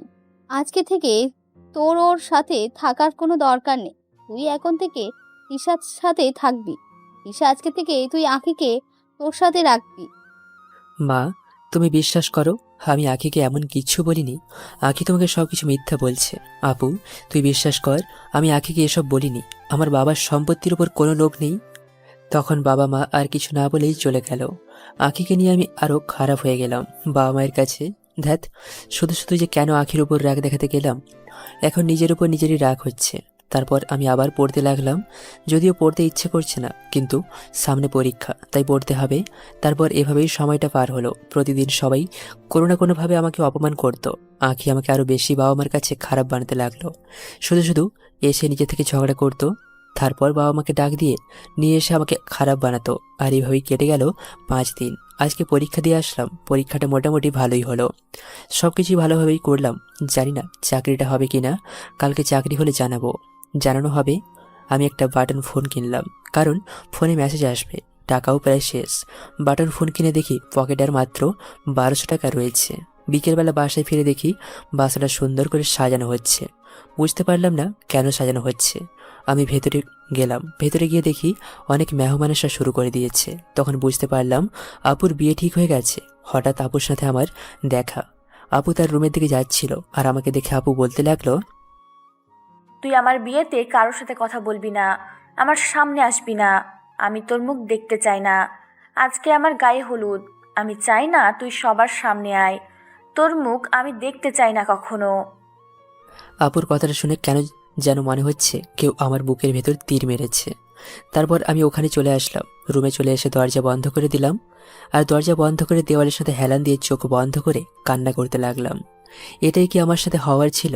আমার সাথে কি অন্যায় করেছিলাম আমি যে আমার সঙ্গে এমনটা হলো? আমি বসে বসে কান্না করতে লাগলাম, আর এভাবেই সময়টা পার হলো। রাত 12টার দিকে কেউ যেন দরজা ধাক্কাতে লাগলো। আমি চোখ মুছে দরজা খুলে দিলাম, আর দেখলাম আঁখি দাঁড়িয়ে আছে। হঠাৎ আঁখি আমাকে জড়িয়ে ধরলো। আমি অবাক হলাম। তারপর মুখের কাছাকাছি গিয়ে দেখি আঁখি ড্রিঙ্কস করেছে।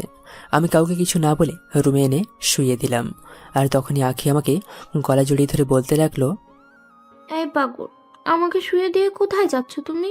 একটু আদর করো না আমাকে, খুব আদর পেতে ইচ্ছা করছে, প্লিজ করো না প্লিজ। গায়ে হলুদের দিনে বাসায় বিয়ার আনলো কে? হয়তো মেহমানের মধ্যে কারো কাজ হবে। আর সবগুলো তো মেয়েরা আসছে, ওরাই হয়তো মজা করে খেয়েছে। আখি, এসব কি বলছো? তুমি এখন চুপচাপ ঘুমাও, আমি অন্য রুমে যাচ্ছি। আরে কই যাও? তুমি আমাকে আদর দাও না প্লিজ, নাহলে আমি কিন্তু অনেক কান্না করব। আর ওরা ছাদে বসে কি সব খাচ্ছিল, আমাকে দেখে দেয় আর খেতে বলে, আমিও খাই। খেয়ে না অনেক ভালো লাগছে, মনে হচ্ছে আকাশে উঠছি। আহা। এই বলে আঁখি আমার ঠোঁট জোড়া দখল করে নিল। আমি নিজেকে ছাড়ানোর চেষ্টা করছি, কিন্তু আমি বারবার ব্যর্থ হচ্ছি। আঁখি আমাকে তার নিজের সমস্ত শক্তি দিয়ে আপন করে নিতে যাচ্ছে। একটা সময় আমি নিজেকে কন্ট্রোল করতে পারলাম না, আমিও আঁখির ডাকে সাড়া দিতে লাগলাম। আর এভাবেই আঁখিকে নিয়ে হারিয়ে গেলাম এক নতুন গল্পে, যেই গল্পটা পবিত্র। সকালবেলা কারোর কান্নার শব্দে ঘুমটা ভেঙে গেল। আমি চোখ মেলে দেখি আমি আঁখির বুকের ওপর শুয়ে আছি, কারোর শরীরে কোনো কাপড় নেই। আমাকে জেগে দেখে আঁখি আমাকে বলতে লাগলো, তুই আমার এত বড় সর্বনাশ করতে পারলি? তোর কি ক্ষতি করেছিলাম আমি? শেষ পর্যন্ত তুই নিজের অধিকারটা নিয়ে নিলি, একটা বার আমার মতামত নেওয়ার প্রয়োজন মনে করলি না। তোকে আমি কোনোদিন ক্ষমা করব না। দেখো আঁখি, এখানে আমার কোনো দোষ ছিল না, দোষটা তোমার ছিল।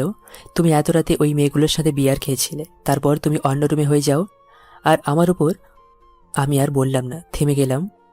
আর তখন আঁখি আমাকে বলতে লাগলো, এটা ঠিক যে আমি ওই মেয়েগুলোর সাথে বিয়ার খেয়েছিলাম, কিন্তু তাই বলে আমি মাতাল হয়ে যাব? তুই আমাকে এতটা খারাপ ভেবেছিস? তুই আমাকে কেন নষ্ট করলি? এই বলে আমি শাহরিয়ারকে একটা থাপ্পড় মারলাম। আঁখি আমাকে থাপ্পড় মারলো। আমি চাদরটা পেঁচিয়ে ওর ওপর থেকে নেমে গেলাম, আর ও নিজেকে সামলিয়ে কান্না করতে লাগলো। আমার অনেক রাগ হতে লাগলো, সে নিজে থেকেই আমাকে এসব করলো, আর এখন আমাকে থাপ্পড় মারলো। তখন আমি রাগী কণ্ঠে বলতে লাগলাম, তুমি আমাকে অনেক খারাপ বানিয়েছিলে আমার পরিবারের কাছে, এখন আমি খারাপ আছি। আমাকে তুমি বলেছিলে আমি নাকি তোমাকে বিয়ের আগে ধর্ষণ করেছি, আর এখন আমাদের বিয়ে হয়েছে। বিয়ের পর শারীরিক সম্পর্ক, এটা হালাল। আর এটা যদি সত্যি হয়, তাহলে আমি যেটা করেছি এটা আমার অধিকার, এটা আমাদের হালাল সম্পর্ক হয়েছে। আর ভুলটা ছিল আমি তোমাকে এখন সম্মান দিয়ে কথা বলছি বলে ভেবো না যে আমার কোনো রাগ নেই। আমিও তোমার উপর রাগ দেখাতে পারতাম, কিন্তু দেখাইনি। কেন জানো? কারণ হাজার হোক তুমি আমার স্ত্রী। এই বলেই আমি ওয়াশরুমে চলে আসলাম। ওয়াশরুমে এসে গোসল করে বের হলাম, তারপর রেডি হয়ে নিলাম আজকে আপুকে তুলে নিতে আসবে। আর তখনই মনে হলো আপুর সেই অপমান করে কথা বলাটা কারোর সামনে না যেতে। এদিকে আখিরে দেখতে পেলাম ওয়াশরুমে গিয়ে গোসল করে নিল, তারপর রেডি হয়ে নিজের মতো করে মন খারাপ করে নিচে চলে গেল। নিজেকে সবার সাথে বেশ ভালোভাবেই কথা বলতে লাগলো। আমি বিছানায় শুয়ে শুয়ে আমি ভাবতে লাগলাম আজ কতদিন আনন্দ করতাম আপুর বিয়েতে, বন্ধু বান্ধব নিয়ে কত আনন্দ ফুর্তি করতাম। আর এখন নিজের রুমে দরজা বন্ধ করে বসে থাকতে হচ্ছে। চাইলেও নিজের বোনটাকে দেখতে পাচ্ছি না, কারণ আমি একজন ধর্ষক। এত বড় মিথ্যা অপবাদ আমার উপর কখনো আসবে এটা আমি কখনোই কল্পনা করিনি। আত্মহত্যা যদি এই মহাপাপ না হতো, তাহলে এই পৃথিবী থেকে অনেকেই জিন্দা লাশ হয়ে বেঁচে থাকতে হতো না। তখনই ফোনে একটা মেসেজ আসলো। আমি এই মেসেজটা ওপেন করে দেখি আমার চাকরিটা হয়ে গেছে। আমি ভীষণ খুশি। সন্ধ্যা 6টায় আমাদের এই জায়গায় থাকতে হবে। আমার কষ্টের দিন শেষ হয়েছে। আমি এখন প্রতিটা অপমানের জবাব দিতে পারবো। নিজেকে এমন জায়গায় নিয়ে যাব যে সবাই আমাকে খুঁজে। আমি আখির জন্য একটা চিরকুট লিখলাম। আখি, তুমি যখন আমার এই চিরকুটটা পড়বে, তখন আমি হয়তো এখানে আর থাকবো না। আমি তোমাকে বিয়ের আগে ভালোবাসতাম না, কিন্তু মনের ভেতর একটা ফিলিংস কাজ করতো। আমি কখনো আশা করিনি তুমি আমার সাথে এরকমটা করবে। হাসান ছেলেটা আমি ভালো নয়, ওর সাথে কোনো যোগাযোগ করবে না। আমার কথা বিশ্বাস না হলে আর আলমারিতে সমস্ত প্রমাণ রাখা আছে, সবাই পেলে দেখে নিও। বিয়ের পর চেয়েছিলাম তোমাকে নিয়ে ভালো থাকতে। বাবা মা হয়তো আমাকে একদিন ক্ষমা করে দেবে, কিন্তু কখনো ভাবিনি যে তোমাকে খারাপ বানিয়ে আমি বাবা মার কাছে ভালো হব। কারণ এটা কতটা কষ্টের সেটা একমাত্র আমি জানি। আমি বুঝতে পেরেছি আমি কখনো তোমাকে কষ্ট দিতে চাইনি। তাই তো তুমি যখন আমার সাথে খারাপ ব্যবহার করতে, তখন আমি সব মুখ বুজে সহ্য করতাম। যদিও তোমাকে ভালো না বাসতাম, তাহলে কখনোই এসব সহ্য করতাম না। ভালো থেকো। আর রাতে যা হয়েছে তার জন্য আমি মন থেকে ক্ষমা চাইছি। যদি পারো ক্ষমা করে দিও। তারপর আমি লুকিয়ে বাসা থেকে বের হলাম। সবাই বিয়ে নিয়ে ব্যস্ত আছে। রাস্তা দিয়ে হেঁটে যাচ্ছি, সন্ধ্যা হয়েও আসছে। আমি ঠিকানা মতো চলে আসলাম, আর দেখে এখানে আমার মতো অনেকে আছে। আমি তাদের সাথে কথা বলতে লাগলাম। সবাই আমারই বয়সী। এখন একটা স্যার আসলো, আর স্যার এসে বলল আমাদেরকে এখন ট্রেনিংয়ে পাঠানো হবে। আমাদেরকে এখন এমন বাসে উঠতে বলল, আমরা যে যার মতো মেসেজ দেখে ওখান থেকে একটা ফাইল নিয়ে বাসে উঠে পড়লাম। তারপর আরেকজন স্যার এসে সবার ফাইলগুলো চেক করতে লাগলো। আমাদেরকে এখন ট্রেনিংয়ে পাঠানো হবে, আর ট্রেনিংয়ের যে ভালো করতে পারবে তার জন্য আমি ভালো কিছু অপেক্ষা করছি। বরপক্ষরা তিশা আপুকে নিয়ে চলে গেল। সারাদিন কাজ করায় ক্লান্ত হয়ে রুমে আসলাম। রুমে এসে দেখি কিছুটা ফাঁকা ফাঁকা লাগছে, আর ভালো করে খেয়াল করলাম শাহরিয়ারের কিছু জিনিসপত্র নেই। হঠাৎ আমার চোখ পড়ল টেবিলের দিকে, একটা চিরকুট রাখা। আমি কৌতূহলবশত চিরকুটটা হাতে নিলাম আর চিরকুট পড়তে লাগলাম। কেমন জানি আমার কোনো কথা বের হচ্ছে না। তারপর আমি আলমারি খুলে দেখতে লাগলাম। দেখলাম অনেকগুলো ছবি হাসানের সাথে ভিন্ন ভিন্ন মেয়েদের। ছবিগুলো কিছুটা অশ্লীল। এটা দেখে বুঝতে বাকি রইল না হাসান কি চায় আমার কাছ থেকে। তার মানে আমি এতদিন হাসানের কথাই সব কিছু করেছি। হাসান আমাকে ব্যবহার করতে চেয়েছে। আমি কি শাহরিয়ার সাথে অনেক বাজে বিহেভ করে ফেলেছি? ও কি আমাকে কখনো ক্ষমা করবে? হয়তো করবে না। ওর বাবা মার কাছে খারাপ বানিয়েছি। না, আমার কোনো কিছু মাথায় আসছে না। কি করব আমি এখন? শাহরিয়ার কোথায় গেছে? এভাবে আমি বেশ কিছুদিন সময় পার হতে লাগলো। তিশা আপু তার হাজব্যান্ডকে নিয়ে আমাদের বাসায় বেড়াতে আসলো। ওনার হাজব্যান্ড শাহরিয়ারকে অনেক আগে থেকেই চিনত, তাই খাবার টেবিলে হঠাৎ করে জিজ্ঞেস করলো শাহরিয়ারের কথা। তখন সবার মুখটা কেমন যেন কালো হয়ে যায়। তিশা আপু কথা এড়ানোর জন্য বলল, আসলে বেড়াতে গিয়েছে তো, সেই জন্য বিয়েতেও থাকতে পারেনি। ওর বন্ধুদের সাথে কক্সবাজার গিয়েছে। অনেক বলেছিলাম, কিন্তু ও বলল আসতে পারবে না। তাই তখন ও বলল, এটা কি কোনো কথা? বোনের বিয়েতে বাই থাকবে না? আমাকে তুমি কি বোঝাতে চাচ্ছ? আমি শাহরিয়ার সাথে দেখা করতে চাই। ও কোথায় আছে আমাকে বলো, আমি নিজে গিয়ে ওর সাথে দেখা করব। আমি একটু খুব ভালো করেই চিনি, ও খুব নীরব প্রকৃতির একটা ছেলে। আরে সত্যি বলছি, এখানে কোনো মিথ্যে বলছি না। ও কক্সবাজার গিয়েছে বন্ধুদের সাথে। আমি আর মা অনেক বলেছি, কিন্তু আসেনি। তুমি বিশ্বাস করো। না, তিশা যা বলছে তা কি ঠিক? আপনি অন্তত আমার কাছে কিছু লুকাবেন না। কি হয়েছে? আপনি তো আমাকে অনেক আগে থেকেই চিনেন, তাহলে বলতে সমস্যা কি? আর রাখি, তুমি তো আগে সালোয়ার কামিজ পরতে, এখন শাড়ি পরে আছো যে? না মানে এমনি মাঝে মাঝে শাড়ি পরতে ভালো লাগে। আর আপনি আসলেন না, আপনার সাথে কথা বলতে হবে না, সেই জন্যই আর কি শাড়ি পরলাম। তোমরা কি কোনো কিছু আমার কাছ থেকে লুকাচ্ছ? প্লিজ আমার কাছ থেকে লুকাও না। সত্যি একদিন না একদিন বের হয়ে আসবে, ঠিক আছে? সবাই খাবার খাও। এভাবে দেখতে দেখতে বেশ অনেক দিন কেটে গেল। মাঝে মাঝে তিশাকে নিয়ে বাসায় ঘুরতে যাই। 3 মাস পর একদিন অফিসে বসে কাজ করছি, আর তখনই আমার ফোনে একটা কল আসলো। আমি ফোনটা হাতে নিয়ে দেখি তিশা কল দিয়েছে। আর তখনই তিশা আমাকে বলতে লাগলো, তুমি কোথায়? তাড়াতাড়ি বাসায় আসো, আমাদেরকে হাসপাতালে যেতে হবে। আখিকে নাকি হাসপাতালে ভর্তি করা হয়েছে, তুমি একটু তাড়াতাড়ি আসো। এ বলে আমি কল কেটে দিলাম আর রেডি হয়ে নিলাম। এদিকে আমার কোনো কিছুই মাথায় ঢুকছে না। বিয়ে হওয়ার পর থেকেই আমাকে শাহরিয়ার ব্যাপারে মিথ্যে কথা বলেই যাচ্ছে। আজ পর্যন্ত শাহরিয়ারকে কোনো দেখা পেলাম না। শাহরিয়ারের কথা বললেই কেন জানি এড়িয়ে যায়। তবু অফিস থেকে বের হলাম, বাসার উদ্দেশ্যে রওনা দিলাম। বাসায় এসে তিশাকে নিয়ে হসপিটালের উদ্দেশ্যে যেতে লাগলাম। পথে কেউ কোনো কথা বলেনি। হসপিটালে গিয়ে দেখি মা বাবা বাহিরে বসে আছে। আমি জিজ্ঞেস করলাম কি হয়েছে, কিন্তু মা কোনো কথা বলছে না। আমি ডাক্তারের কাছে এগিয়ে গেলাম, দেখি ডাক্তার বের হচ্ছে। ডাক্তার আমাকে বলল আখি নাকি মা হতে চলেছে। এটা শুনে আমি ঘাবড়ে গেলাম। মা হতে যাচ্ছে মানে? আখির তো এখনো বিয়ে হয়নি, তাহলে মা কিভাবে হবে? আমি তিশার কাছে এসে জিজ্ঞেস করলাম, ডাক্তার যা বলেছে তা কি সত্যি? কিভাবে কি হলো? আমাকে সবকিছু বলো, আজকে তোমাকে বলতে হবে। তখন সে আমাকে বলতে লাগলো, আমি নিহালকে সব কিছু বলতে লাগলাম, আখির সাথে কি হয়েছে। সব কিছু শুনে নিহাল চেয়ারে বসে পড়লো আর আমাকে বলতে লাগলো, তিশা, আমি তোমাকে যতটা ভালো চিনি ঠিক এমনটাই আমি শাহরিয়ারকেও চিনি।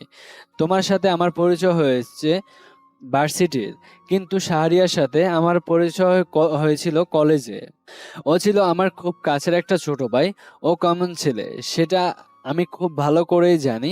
আমি যতটা জানি তুমি সেটা তোমার বোন হয়েও জানতে পারোনি। শাহরিয়ার আখিকে ইচ্ছের বিরুদ্ধে দর্শন করেছে, এটা আমাকে বিশ্বাস করতে হবে। তুমি ভাবলে কি করে? হয়তো তুমি এখন বলবে যে শাহরিয়ার তোমার ভাই, আমি কেন এসব বলছি? এটা নিশ্চয়ই একটা কারণ আছে। আজকে তোমাদের একটা ঘটনা বলি। আমার চাচাতো বোন একদিন স্কুল থেকে বাসায় ফিরছিল। আমি বন্ধুদের সাথে আড্ডা দিয়েছিলাম, তখন শাহরিয়ার ওই পথেই যাচ্ছিল, সাথে তার বন্ধুরাও ছিল।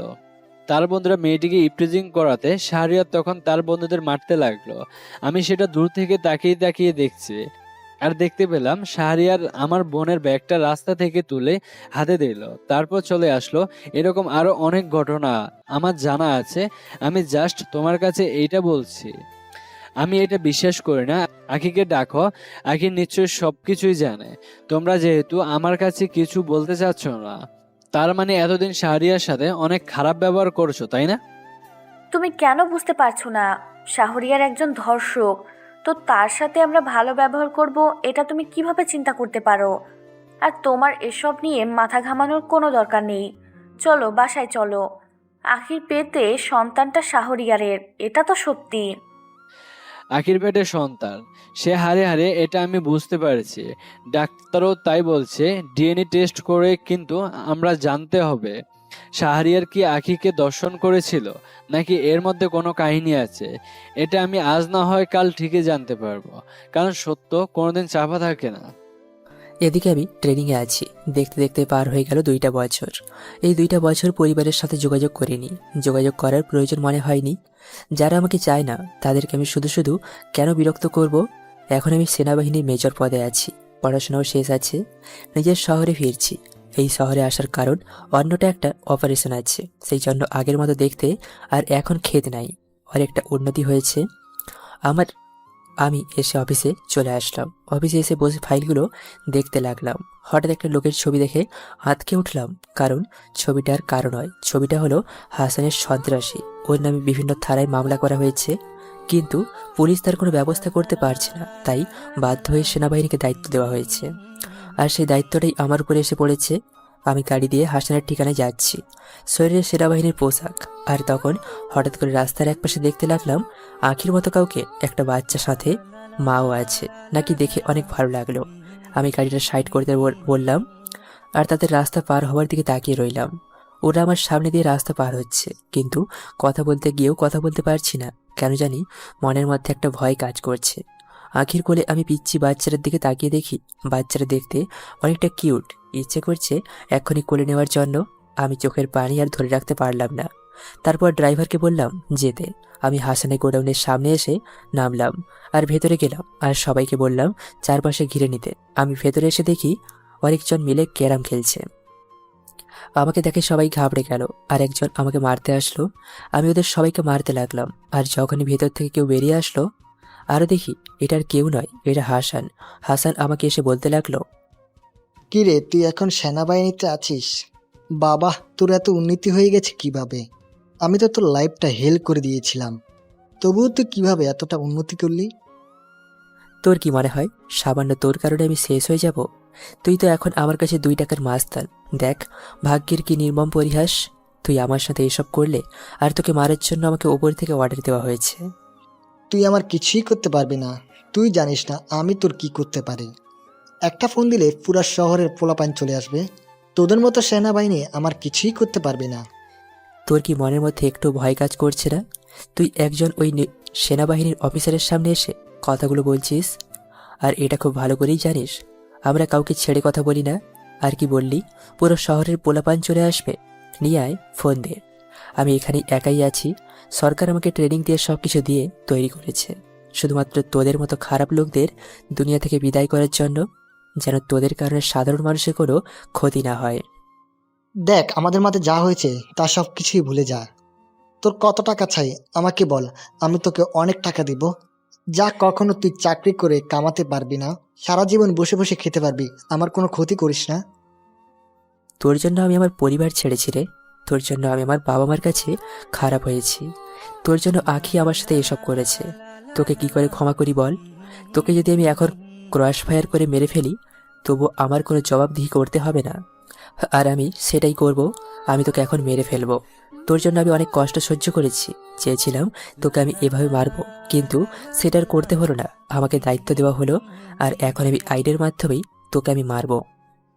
এই বলে আমি হাসানকে মারতে লাগলাম, আর হাসানও আমাকে মারতে আসলো, কিন্তু আমার সাথে পারলো না। তারপর আমি গুলি করে দিলাম। একের পর এক হাসানের বুকের গুলি করে যাচ্ছি। হাসান কাটা মুরগির মতো ছটপট করতে করতে মারা গেল। তারপর আমি সিয়ামকে ডাক দিয়ে বললাম লাশটা ক্যাম্পে পাঠিয়ে দিচ্ছি আর সবাইকে অ্যারেস্ট করে নিতে। এই বলে আমি গাড়িতে চলে আসলাম, আর তখনই দেখতে পেলাম নেহাল ভাই এদিকে যাচ্ছে। গাড়ির দরজা খোলা, তাই দেখাই যাচ্ছে। বিকালবেলা অফিস শেষ করে বাসায় ফিরছিলাম। আজকে গাড়িটা নষ্ট হয়ে গেছে, তাই বাধ্য হয়ে রিক্সায় করে ফিরছিলাম। হঠাৎ সেনাবাহিনীর গাড়ির সামনে দেখতে পেলাম শাহরিয়ার মতো কেউকে দেখায়। আমি এই রিক্সা মামাকে থামাতে বলে তারপর ভালো করেই দেখি, হ্যাঁ এটাই শাহরিয়ার। আমি রিক্সা থেকে নেমে দৌড়ে শাহরিয়ার কাছে গেলাম আর গিয়ে শক্ত করে জড়িয়ে ধরতে লাগলাম। কোথায় ছিলি ভাই? আমি তোকে কত জায়গায় খুঁজেছি কিন্তু কোথাও খুঁজে পাইনি। কেমন আছিস? এই তো ভাইয়া, ভালোই আছি। তা অফিস থেকে ফিরলেন নাকি? আপু কেমন আছে? বাসার সবাই ভালো আছে তো? তুই এখন আমার সাথে যাবি, আমার সাথে কোনো কথা বলবি না। তোর যত কাজ থাকুক আগে আমার সাথে যাবে। তোকে দেখার জন্য সবাই উত্তীর্ণ হয়ে আছে। আরে ভাইয়া, আমি ক্যাম্পাসে গিয়ে ড্রেস চেঞ্জ করতে হবে, তারপর আপনার সাথে যাই। আর আমি কিন্তু বাসায় যেতে পারবো না, আমার অনেক কাজ আছে। আমাকে আবার আজকেই ফিরতে হবে। আমি কোনো কথা শুনবো না, আগে আমার সাথে চল, তারপর বাকি কথা বলা যাবে। তখন দেখতে পেলাম সেনাবাহিনীর একজন সৈনিক হাসানকে ধরে গাড়িতে চলছে। আর আমি এই শাহরিয়ারকে বললাম, আজকে হাসানের জন্য তোকে অনেক কষ্ট করতে হয়েছে, তাই না? তবে যাই বলেন ভাইয়া, আমার সাথে যা হয়েছে সেটা আমার হয়তো পাওনা ছিল। ভাগ্য কি কখনো কেউকে বদলাতে পারে? সবাই আমাকে ছাড়া ভালো আছে, এটাই অনেক। আমি আবার ফিরে যাব আমার জায়গায়। কিন্তু নেহাল ভাই আমার কথা শুনবো না, আমাকে নিয়ে জোর করে বাসায় যেতে লাগলো। আমিও বাধ্য হয়ে নেহাল ভাইয়ের সাথে যেতে লাগলাম। আমাদের বাসায় নিয়ে আসলো, আর রাস্তায় ফোন করে দিল আপুকে বাসায় আসার জন্য। আর কিছুক্ষণ পর দেখলাম আছে, এসে দরজা খুলে দিল। আমি নেহাল ভাইয়ের পেছনে দাঁড়িয়ে আছি। আমি নেহাল ভাইকে দেখে বলল, আরে ভাইয়া, আপনি আসেন, ভিতরে আসেন। আপনার জন্য তো আমার মেয়ে পাগল। আপনি তো কথা দিয়ে কথাই রাখেন না। ওই যে বলেছিলেন আসবেন, আজকে আসলেন। আচ্ছা আখি, তোমাকে যদি আমি এমন একটা গিফট দেই যে গিফটটা দেখে তুমি নিজেকে ধরে রাখতে পারবে না, আজকে সেই গিফট দেওয়ার জন্যই বাসায় আসলাম, না হলে কখনোই আসতাম না। আমি এই শাহরিয়ারকে পিছন থেকে নিয়ে এসে সামনে দাঁড়া করালাম। এদিকে আমি মাথা নিচু করে আছি, গায়ে সেনাবাহিনীর পোশাক। আখি আমার দিকে এক দৃষ্টিতে তাকিয়ে আছে। আখি আগের চেয়ে অনেক রোগা হয়ে গেছে। কিছুক্ষণ তাকিয়ে দেখে আমাকে শক্ত করে জড়িয়ে ধরলো আর কান্না করে দিল। আমি নিজেকে ছাড়িয়ে নিলাম, আর একটু দূরে দেখতে পেলাম একটা বাচ্চা ফ্লোরে বসে খেলা করছে। তখন নেহাল ভাই আমাকে বলল, এটা আর কেউ নয়, এটা হচ্ছে তোমার নতুন মা, তোমার সন্তান, যা কোলে নে। আমি এই কথা শুনে দৌড়ে গিয়ে কোলে নিলাম আর গালে চুমু দিতে লাগলাম। নিজের বুকে জড়িয়ে আদর করতে লাগলাম। আমার মনে হচ্ছে আমি আজকে পৃথিবীর সবচেয়ে সুখী মানুষ, আমার মেয়ে। আর তখন নেহাল ভাই বলতে লাগলো, চিন্তা করিস না, তোর মেয়ের এখনো নাম রাখা হয়নি। আগে সম্পূর্ণ বিশ্বাস ছিল তুই একদিন ফিরবি আর তুই নাম রাখবি, আর আজকে সেটা হলো। দেখছো আখি, আল্লাহ তাআলা তোমার ইচ্ছে পূরণ করেছে। জানিস না রে, আখি তোর জন্য প্রতি রাতে নামাজ আদায় করে কান্না করতো আর ক্ষমা চাইতো। আমি সবকিছুই জানি, আখি আমাকে সবকিছুই বলেছে। তখনই দেখলাম মা ঘুম থেকে বের হয়ে আসলো। মায়ের চোখের নিচে কালো দাগ পড়ে গেছে, চশমা পরে। এখন মা এসে আমাকে বলতে লাগলো, আমাকে ক্ষমা করে দে বাবা, আমি তোকে কখনো বুঝতে পারিনি। তোর সাথে কত অন্যায় করেছি, তোকে কত কষ্ট দিয়েছি, তুই সবগুলো মুখ বুজে সহ্য করেছিস। মা এসব কি বলছো তুমি? তোমাদের কারোর উপর আবার কোনো অভিযোগ নেই। তোমরা সত্যি জানতে পেরেছো, তোমরা আমাকে ক্ষমা করতে পেরেছো, এটাই অনেক। তখনই তিশা আপু আসলো। তিশা হয়েছে আমার পায়ে ধরতে লাগলো। আমি সরে গেলাম আর তিশা আপুকে ধরে তুললাম। আর তখন তিশা আপু বলতে লাগলো, আমাকে ক্ষমা করে দে ভাই, আমি তোকে বুঝতে পারিনি যে তোকে অনেক কষ্ট দিয়েছি। সব সময় তোকে অপমান করতাম, কিন্তু তুই কখনো কথা বলতি না, কোনো প্রতিবাদ করতি না। আমরা ভুল ছিলাম রে। আরে পুরনো স্মৃতি মনে করে কি লাভ বলতো? আমি তোদেরকে কখনোই ভুল বুঝি নাই। তোদের জায়গায় আমি থাকলে হয়তো সেটাই করতাম। আমার আর কোনো অভিযোগ নেই। আমার মেয়ে আছে, তাকে নিয়ে আমি থাকতে চাই। নেহাল ভাই, তুমি ভেতরে এসে বসো। আর আমার মেয়ের নাম হচ্ছে হিয়া রহমান। আমি হিয়াকে কোলে করে নিয়ে রুমে চলে আসলাম। রুমে এসে দেখি আমার রুমটা সে আগের মতোই গোছানো। এখানে হয়তো আখির হিয়াকে নিয়ে থাকতো, তাই রুমটা বেশ গোছানো। আমি হিয়ার সাথে দুষ্টুমি করতে লাগলাম। তারপর হিয়াকে বিছানায় বসিয়ে আমি ফ্রেশ হতে চলে আসলাম। ফ্রেশ হয়ে কে নিয়ে বারান্দায় এসে বসে আছি। আর তখন আখি আমার কাছে এসে বলতে লাগলো, হিয়াকে খাবার খাওয়ানো লাগবে, তুমি আসো খাবার খেয়ে নাও। আর দেখো আলমারিতে তোমার কাপড় চোপড় রাখা আছে, ড্রেস চেঞ্জ করে নাও। আমি কোনো কথা বললাম না, হিয়াকে আখির করে দিয়ে দিলাম। আর তখন আখির চোখের দিকে তাকিয়ে দেখি সে নীরবে কান্না করছে। আমি আলমারি থেকে টি শার্ট আর প্যান্ট নিয়ে ওয়াশরুমে চলে আসলাম। তারপর চেঞ্জ করে রুমে আসলাম। আর রুমে এসে দেখি আখি হিয়াকে খাইয়ে দিচ্ছে। হিয়া আমার দিকে তাকিয়ে আছে। আমি গিয়ে কোলে তুলে নিলাম আর দুষ্টুমি করতে লাগলাম। আর এভাবে সময়টা পার হলো। আখি হিয়াকে আমার কাছে দিয়ে চলে গেল। আমি হিয়াকে নিয়ে বারান্দায় বসে রইলাম। আর তখনই আমার ফোনে কল আসলো। আমি ফোনটা হাতে নিয়ে দেখি স্যার কল দিয়েছে। আমি স্যারের সাথে বেশ কিছু সময় কথা বললাম।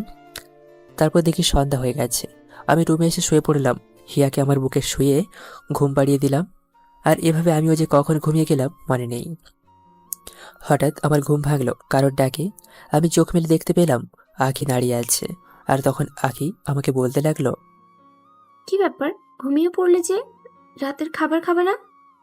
উঠো, খাবার খেয়ে নাও, তোমার জন্য সবাই অপেক্ষা করছে। বাবাও আসছে তোমার সাথে কথা বলার জন্য, সে কখন থেকে অপেক্ষা করছে। আমি খাবো না, আমার খিদে নেই। আর যখন আমার প্রয়োজন হবে তখন আমি বাইরে থেকে খেয়ে আসবো বা অনলাইনে খাবার অর্ডার দেবো, আপনাকে বলতে হবে না। তুমি আমার সাথে এভাবে কথা বলছো কেন?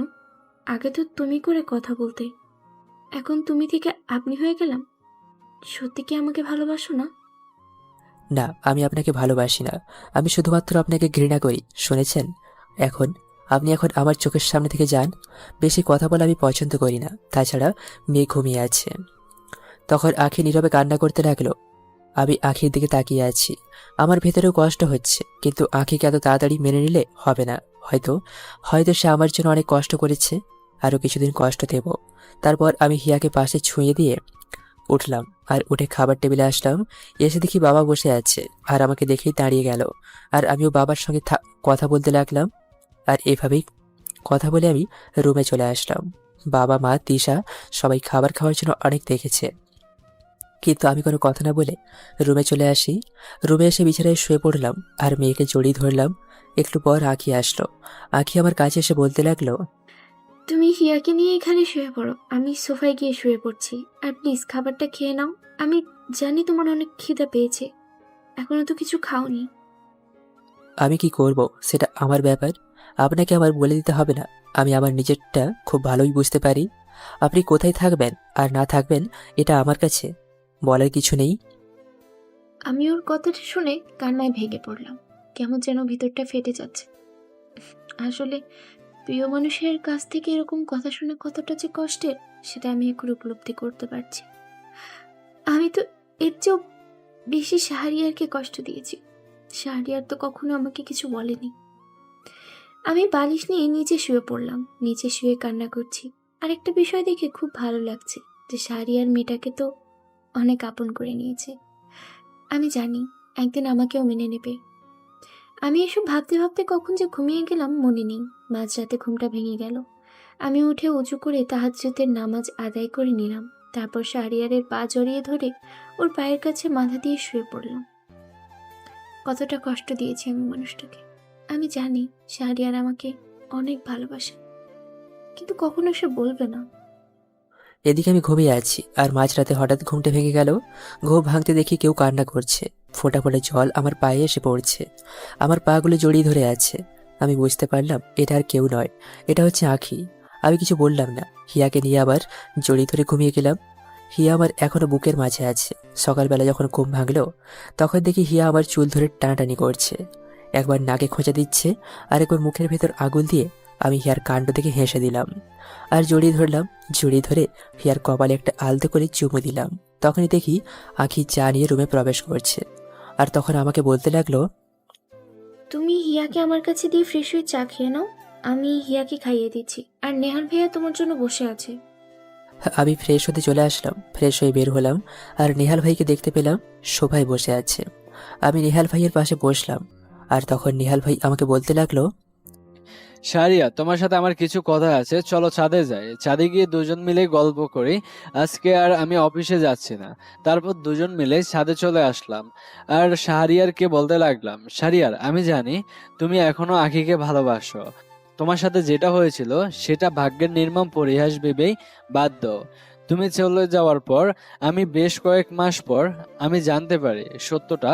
তখন থেকেই আঁখির পরিবর্তন লক্ষ্য করে। আঁখি তোমার জন্য সব সময় কান্না করত, কেমন যেন মুখের হাসিটা ছিল না। আমার কথা বিশ্বাস না হলে তুমি তোমার বোনকে জিজ্ঞেস করতে পারো। ও খুব কাছ থেকে আঁখিকে দেখেছে। যা হয়েছে সবকিছু ভুলে আবার আপন করে নাও। জি ভাইয়া, দোয়া করবেন আমাদের জন্য। আর আমাকে এই শহরে ট্রান্সফার করা হয়েছে। আমি ট্রান্সফারটা কেন নিয়েছি জানেন? শুধুমাত্র আমার মেয়েটার জন্য। আচ্ছা, এসব কথা বাদ দাও। তা তুমি আমার আগেই বাবা হয়ে গেলে, চিন্তা করো না, আমিও খুব তাড়াতাড়ি বাবা হয়ে যাব। এই তো আর কয়েক মাস বাকি। তাই নাকি? তা এই সুসংবাদটা আগে আমাকে দেবেন না? জানি না ভাই, আমি হাসানকে নিজের হাতে শাস্তি দিতে পেরে অনেক ভালো লাগছে। শাহরিয়ার, তুমি বিশ্বাস করবে না, তিশাও তোমার জন্য কান্না করত আর সব সময় বলতো আমি আমার ভাইয়ের সাথে অনেক অন্যায় করে ফেলেছি, এর কাছে মাপ চাইতে হবে। আমি তিশাকে অনেক বকা দেই, এই জন্য আমাদের মাঝে অনেক ঝামেলা হয়। পরে অবশ্যই ঠিক হয়ে যায়। তারপর ছাদে আমি আর নেহাল ভাই অনেকক্ষণ আড্ডা দিলাম। একটু পর আঁখি আমাদের খাবার খেতে ডাকলো। নেহাল ভাই আমাকে জোর করে আমাকে খাবার টেবিলে নিয়ে গেল। তারপর বাধ্য হয়ে খেয়ে নিলাম চুপচাপ।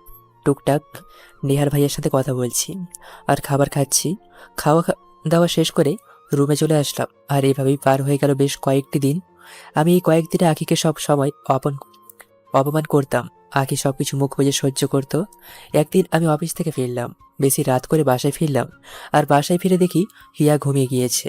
আর তখন আঁখি আমাকে বলতে লাগলো, তুমি ফ্রেশ হয়ে আসো, আমি তোমার জন্য খাবার দিচ্ছি। খাবার টেবিলে যেতে হবে না, আমি খাবার এখানেই আছি। প্লিজ এভাবে না খেয়ে থেকো না। আমি রাগে আঁখিকে ধাক্কা মারলাম দেয়ালে। আখি তার সামলাতে না পেরে দেওয়ালে ধাক্কা খেলো আর কপাল থেকে রক্ত বের হতে লাগলো। তবুও আখি কোনো কিছু বলল না। আমি ফ্রেশ হতে চলে গেলাম। তারপর বের হয়ে এসে দেখি আখি এভাবেই কাজ করছে, কপাল থেকে রক্ত বের হচ্ছে। আমি আলমারি থেকে ব্যান্ডেজ আর তুলা নিয়ে ওর কাছে গেলাম, গিয়ে ব্যান্ডেজ করে দিলাম। তারপর এভাবেই শুয়ে পড়লাম। আর তখন আখি আবার পা জড়িয়ে কান্না করতে করতে বলতে লাগলো, আমাকে ক্ষমা করে দাও। নিজেকে আর কত কষ্ট দিবে? তোমার যে কষ্ট যে আমি পাচ্ছি, আর কত না খেয়ে থাকবে। আমাকে মারো, কাটো, চাই করো, তবু নিজেকে কষ্ট দিও না। বড্ড ভালোবাসে যায়, আমি আর থাকতে পারছি না। দেখ, আমাকে শুধু শুধু বিরক্ত করবি না। তুই তোর মতো থাক, আমাকে আমার মতো থাকতে দে। আমি কি তোর সাথে কোনো কথা বলি? তুই নিজে থেকেই আমার সাথে কথা বলিস। আমি এভাবেই ভালো আছি, অনেক সুখে আছি। আর কিছুদিন পর আমি আমার মেয়েকে নিয়ে ক্যাম্পে চলে যাব, সেখানেই থাকবো। তোমার পায়ে পড়ি, তবু এই কাজটা করো না। আমি কখনো তোমাকে কোনো কিছু জোর করব না, তবু আমার চোখের সামনে থেকে যেও না। আমি তোমাকে ছাড়া বাঁচতে পারবো না। আমি লাথি দিয়ে আঁখি খেয়ে ফেলে দিলাম।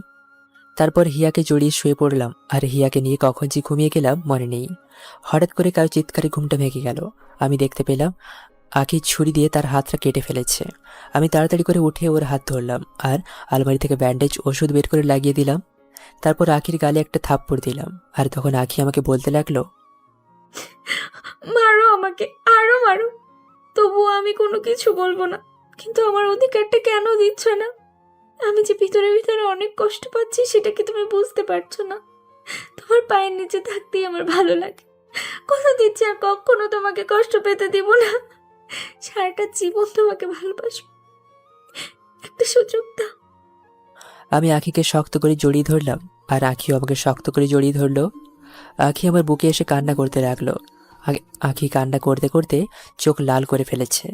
আমি আঁখিকে কোলে করে নিয়ে বিছানায় শুয়ে দিলাম। আর আঁখি আমাকে তার উপর শক্ত করে জড়িয়ে ধরে আছে।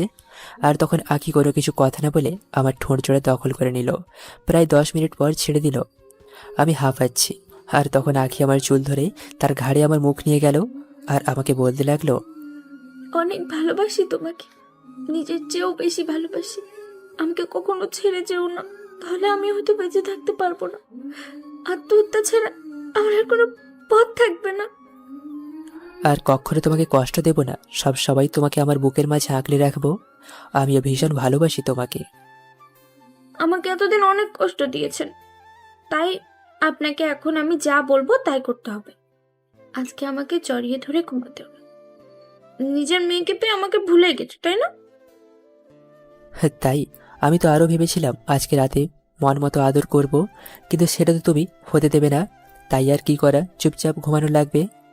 আজকে চাইলেও আদর করা যাবে না, সমস্যা আছে। কালকে আদর করতে পারবেন।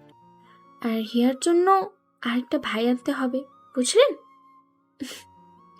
এই বলে আমি ওর বুকে মুখ লুকালাম। বাহ, আমার বউটা দেখি অনেক লজ্জা পায়। তা ম্যাম, আস্তে কথা বলেন, হিয়া উঠে যাবে। তখন আর বুকে থাকতে পারবেন না, পাশে ঘুমানো লাগবে। প্রতিদিন তো হিয়া থাকে, আজকে না হয় আমি থাকলাম এখানে। এখানে থাকতে যে এত শান্তি লাগে বুঝতে পারি না। এখন কোনো কথা হবে না, ঘুমা। আমি আঁখির ঠোঁট জোড়ে দখল করে নিলাম আর আঁখিও আমাকে রেসপন্স দিতে লাগলো। কিছুক্ষণ পর ছেড়ে দিলাম আর দুজনে জড়িয়ে ধরে ঘুমিয়ে গেলাম। আর সকালবেলা ঘুম ভাগলো মেয়ের দুষ্টুমির কারণে। আমি উঠে মেয়ের সাথে দুষ্টুমি করতে লাগলাম। আর তখনই আঁখি রুমে আসলো, হাতে চায়ের কাপ। আজকে আঁখিকে অন্যরকম লাগছে। আর আমি জিজ্ঞেস করলাম, কি ব্যাপার, আজকে তোমাকে অন্যরকম লাগছে? ব্যাপার কি, কোনো কিছু হয়েছে নাকি তোমার? এখন আর আদর করতে কোনো সমস্যা নেই, তাই একটু খুশি খুশি লাগছে। এখন ওঠো, রেডি হয়ে নাও, তোমার তো অফিস আছে। আমি আঁখিকে টান দিয়ে আমার বুকে নিয়ে আসলাম আর দুষ্টুমি করতে লাগলাম। আর তখন হিয়া কান্না করতে লাগলো, তাই বাধ্য হয়ে ছেড়ে দিলাম। আর তখন আঁখি বলতে লাগলো, এই, তোমার কি লজ্জা শরম নাই নাকি? মেয়ের সামনে এসব কি করছো শুনি? আমি রান্না করতে গেলাম, দাও মেয়েকে আমি মার কাছে রেখে আসি, ওখানে বসে খেলা করুক। আমি ফ্রেশ হতে চলে আসলাম আর ফ্রেশ হয়ে রেডি হয়ে নিলাম। তারপর খাবার খেয়ে মেয়ের কপালে চুমু দিয়ে অফিসে চলে আসলাম। আর সারাদিন এভাবেই পার হলো। রাত 10টা 20, এখন বাসায় ফিরছি। মেয়ের জন্য অনেক কিছু নিয়েছি। আর বাসায় ফিরে দেখি মেয়ে ঘুমিয়ে গিয়েছে। আমি ডাক দিলাম আর তখন আঁখি বলল, আরে আরে, কি করছো? ইয়া তোমার জন্য অপেক্ষা করে মাত্র ঘুমিয়েছে। এখন রেখে দাও, মাঝরাতে উঠে ঠিকই কান্না শুরু করবে, তখন মেয়েকে দিয়ে দিও। এখন ফ্রেশ হয়ে আসো, আমি খাবার দিচ্ছি। আমি ফ্রেশ হয়ে আসলাম আর আখি আমাকে খাইয়ে দিতে লাগলো। তারপর দুজনে খাওয়া দাওয়া শেষ করে আমি সোফায় শুয়ে পড়লাম আর আখি আমার বুকে আসলো আর আমার কানে কানে বলতে লাগলো, কোনো শব্দ করবে না, বুঝতে পারছো? তোমার মেয়ে কিন্তু একটু শব্দ হলেই জেগে যায়। এই দিনটার জন্য আমি অনেক দিন ধরে অপেক্ষা করেছি।